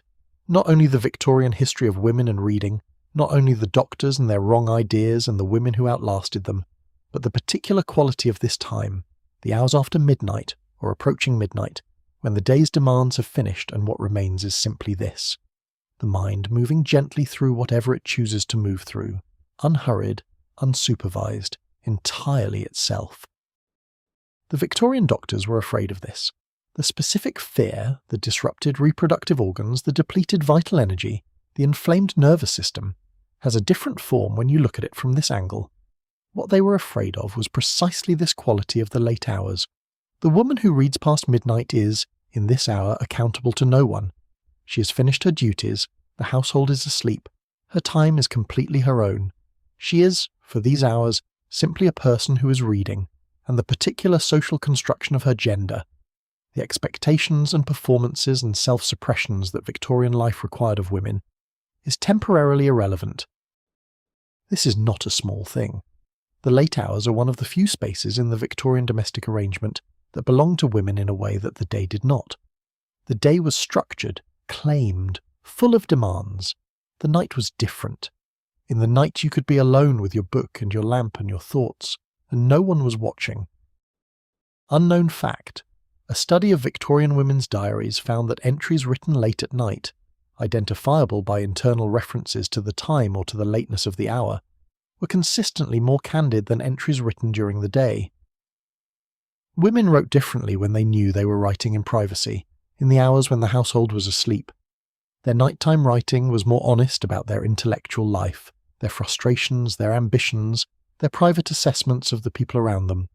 The nighttime was where their real thinking went. We are here, in these quiet hours, in a long continuity with those women. Not identical to them. The world is different. The constraints are different. The specific configuration of what is permitted and what is discouraged has shifted enormously. But continuous with them in the sense that matters most. We are still doing the thing they were doing. We are still in the late hours with the mind running loose, following whatever thread it wants to follow, answerable to no schedule and no authority. The script we have been following tonight, the Victorian consulting rooms, the asylums, the drawing rooms with the hidden books, the colleges built at a careful distance from the institutions they were trying to equal, it has been a way of following this thread. The thread that connects the woman reading Aristotle behind the cover of a sermon book to the woman who is falling asleep now with a book on her chest or a voice in her ears in the particular, ancient, absolutely ordinary privilege of the late night hours. Slow the breath a little. The thinking can slow too if it wants to. The night invites a particular kind of looseness, the associations becoming more distant, the connections more oblique, the sharp edges of the day's concerns softening into something more like landscape than argument. The Victorian women we have been with all evening, they are not names in a history book. They are people who had particular late-night experiences of this same quality. The lamp, the quiet, the book, the freedom of the unmonitored hours. They had families and frustrations and headaches and opinions about the neighbours. They were tired and interesting and often infuriating, and sometimes heroic in ways they would not have recognised as heroic, because they were simply doing what they needed to do. Charlotte Perkins Gilman, lying in her prescribed rescue forbidden to write, composing sentences in her mind in the dark. The sentences survived. They became the yellow wallpaper, which became one of the most important American short stories of the 19th century, which continues to be read now by people who have never heard of the doctors who prescribed Gilman's rest. Mary Ann Evans, writing under the name George Eliot, producing Middlemarch in the years when women were still supposed to be constitutionally unsuited to the intellectual demands of serious fiction. Middlemarch continues to be read. The doctors who theorized women's intellectual incapacity do not. Harriet Martineau, sick for years, continuing to write throughout her illness, demonstrating by the evidence of her continuous productivity that the sick woman writing was not doing the destructive thing the theory claimed she was doing. Her books survive. The theory that writing would further damage her does not. Unknown fact. The medical theories about women and intellectual activity were not confined to Britain. They spread in the second half of the 19th century across the English-speaking world and into continental Europe and its colonial territories. Edward Clarke's Sex in Education, published in Boston in 1873, was enormously influential in the United States. German medical literature developed parallel but distinct theories about the relationship between women's education and their reproductive function. The belief that women's bodies were constitutionally unsuited to serious intellectual work was, in the Victorian period, a genuinely international consensus, and dismantling it required work in multiple languages and multiple medical and educational systems simultaneously. The lamp is low, the fire has gone to embers, the house is entirely still, the night outside is doing what night does, holding everything in the particular suspension of the dark hours, when the shapes of the world are still there but you cannot quite see them. You have been with us through a long night of Victorian history, the consulting rooms and the asylums and the drawing rooms and the lecture halls and the gardens and the private libraries and the hidden books. The wrong ideas held with great confidence, and the right ideas held by people who were not yet in a position to make them stick. The slow dissolving of a theory that served some people's interests at others' expense. And underneath all of it, running through it like the sound of rain on glass, the simple thing, women reading. Women reading in the mornings and the afternoons and the stolen late hours.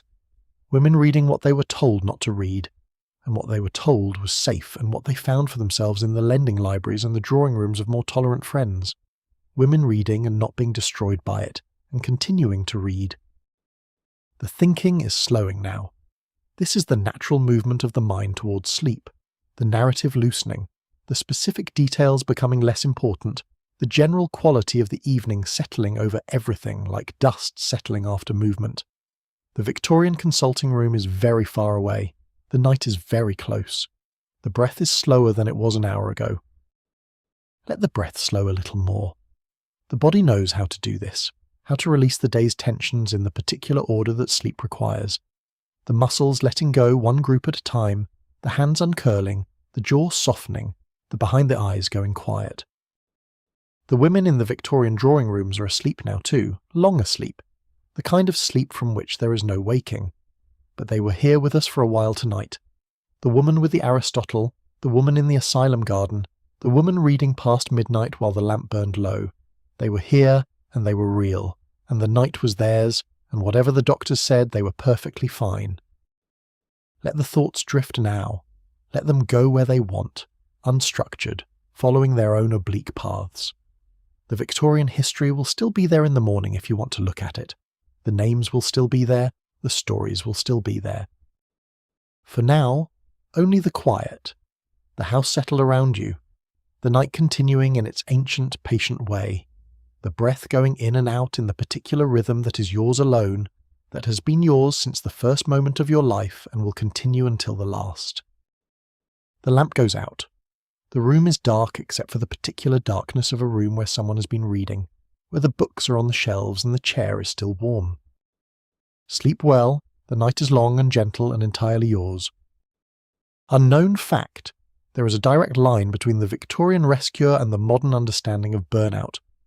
The symptoms that Victorian women were told to cure with rest, exhaustion, inability to concentrate, physical symptoms without identifiable organic cause, loss of interest in activities that had previously been meaningful, are recognizable in modern descriptions of burnout syndrome.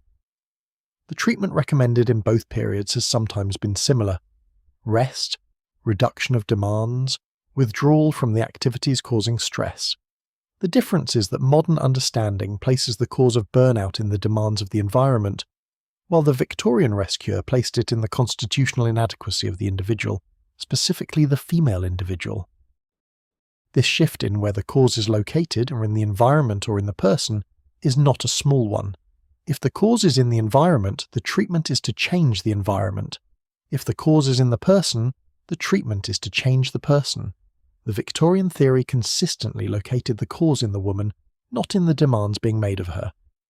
The treatment was therefore always modification of the woman, less reading, more rest, fewer stimulating ideas, rather than modification of the conditions that were making her ill. Some contemporary feminist scholars have argued that the women diagnosed with hysteria in the Victorian period were, in many cases, having reasonable responses to unreasonable conditions. The symptoms of hysteria, the paralysis, the convulsions, the anesthesia, the emotional volatility, might be understood as the body's way of communicating what the mind was not permitted to say directly. That the conditions of Victorian middle-class women's lives were, in important respects, intolerable, and that the effort of maintaining the performance of contentment within them was coming at a cost. This is a different kind of explanation from the medical one, and it has its own limits. It risks romanticizing genuine suffering. It risks implying that all the women diagnosed with hysteria were simply well women in bad circumstances, which is not true.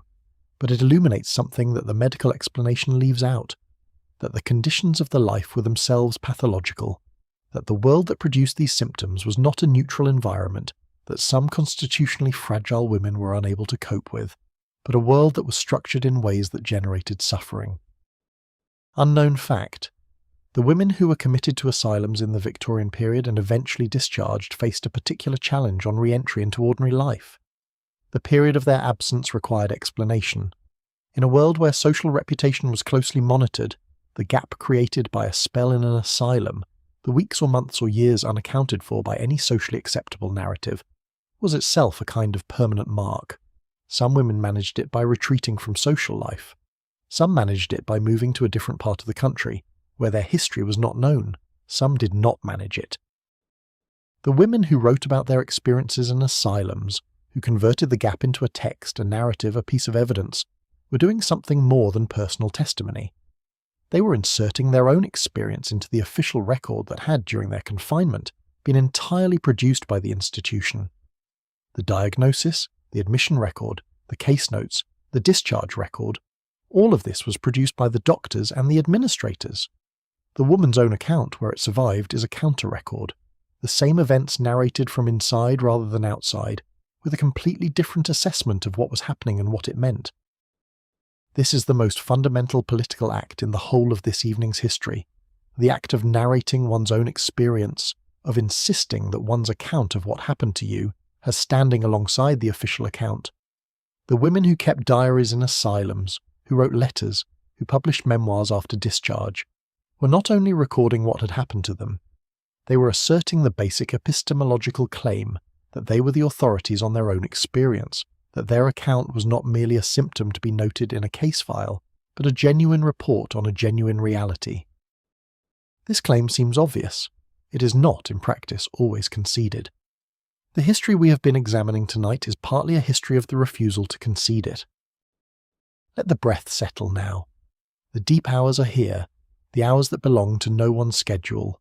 The Victorian women who read in these hours understood what you understand, that the late night is a kind of freedom, that the unmonitored time is where the mind can be most fully itself, that the private hour with the book or the thought or the sentence forming in the dark is worth whatever it costs in tiredness the next morning. They paid that price. They kept reading. They were not destroyed. The night was theirs, and the books were theirs, and the thinking was theirs, and no one could take that from them, though many tried. The quiet deepens. The breath slows. The night has given everything it has to give tonight, and the mind, full and gentle, begins its own long settling toward morning. You are in good company here. You always were. Thank you so much for watching. If you'd like to see more videos like this, please consider leaving a like and subscribing to the channel. It really helps us continue making more content. Anyways, see you in the next one. The lamp is out now. The Victorian city is very far away. Somewhere in that city, in a drawing room we can barely imagine, a woman is closing her book for the night. The cover makes its soft sound as it closes. She sets it on the table beside her. The candle she's been reading by is down to its last half-inch, and the flame is small now, very small, barely larger than a whispered word. She sits for a moment in the dying light. The house around her is asleep. The street beyond the window is quiet. The particular quiet of the Victorian night, which is not our quiet. Thicker somehow, more definite. The quiet of a world without electric light, where darkness, when it comes, really comes, and the small flame is genuinely the only thing between the room and the dark. The flame flickers, it draws down smaller, the room is growing cool. She is not afraid. She's tired, the good tired of a mind that has been fed and is satisfied, and the night is very long and very soft, and the world outside the window is going on without her, and she does not need it right now. She does not need anything right now. The book is on the table, the house is quiet, the night is full. The flame goes out. The darkness comes in gently, the way darkness does in a house where everyone is safe, not frightening, just the absence of light, which is not the same thing as the absence of warmth. The room is still warm, the walls are still solid, the world is still there. She settles, her eyes close, the breathing slows. Outside, a wind comes down the street and moves the last of the autumn leaves along the gutter. A soft, dry, whispering sound, and then it passes, and the street is still again, and the city is still, and the night is still, and the Victorian world is going to sleep, all of it at once, in its thousands of rooms and thousands of beds and thousands of darknesses that are all, in the end, the same darkness, the one that comes for everyone, that is not an ending, only a pause, only the long quiet breath between one day and the next. Rest now, the story is finished, the night is yours. If you like this video, let me know where in the world you're watching from and what time it is. I'm always curious about that. And if you have a suggested topic, feel free to leave it in the comments. Sleep well. We have spent this night in Victorian England, in the consulting rooms and the asylums and the drawing rooms and the colleges and the private libraries.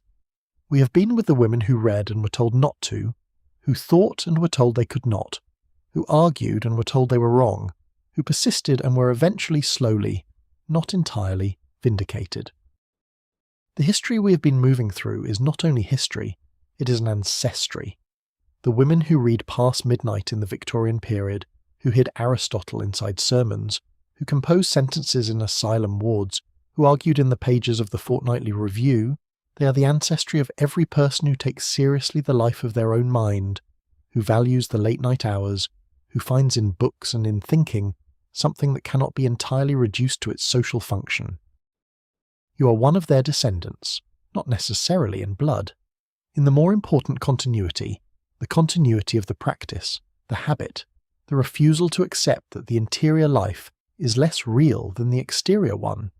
The late hours are yours, as they were theirs.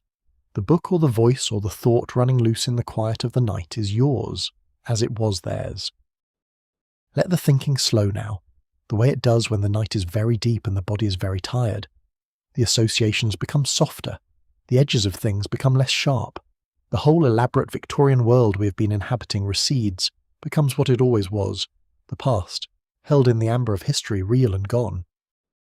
What is real and present is simpler, the breath, the weight of the body in the bed, the quiet of the house, the night continuing outside in its ancient patient way, indifferent to the small warm human things happening inside the walls. There is a question we like to leave with you, to carry into sleep. If the women in this story could see the world as it is now, the libraries open to everyone, the universities admitting women on equal terms, the books on every shelf, the reading past midnight no longer an act of resistance but simply an ordinary human pleasure, what would they think? What would the woman with the Aristotle make of a world in which no one needs to hide a book inside a sermon? Think about that if you like as the night takes you, or don't. Let the night take you however it wants to. Thank you so much for spending this night with us. If this kind of history keeps you company in the dark, please leave a comment below. It helps us know what to explore next. And if you want more nights like this one, subscribe, and we will be here waiting for you. Sleep well, the lamp is out, the night is yours. The Victorian night has done its work. The books are on their shelves. The women who read them are at rest. The lamp that has burned all evening is going out now, the flame dropping lower and lower, the light contracting to a bright point and then to nothing. The dark is kind and quiet, sleep well. If you had lived in Victorian England, do you think you would have read secretly past midnight? Or would the weight of medical opinion and social pressure have been enough to keep the books closed? Let me know in the comments.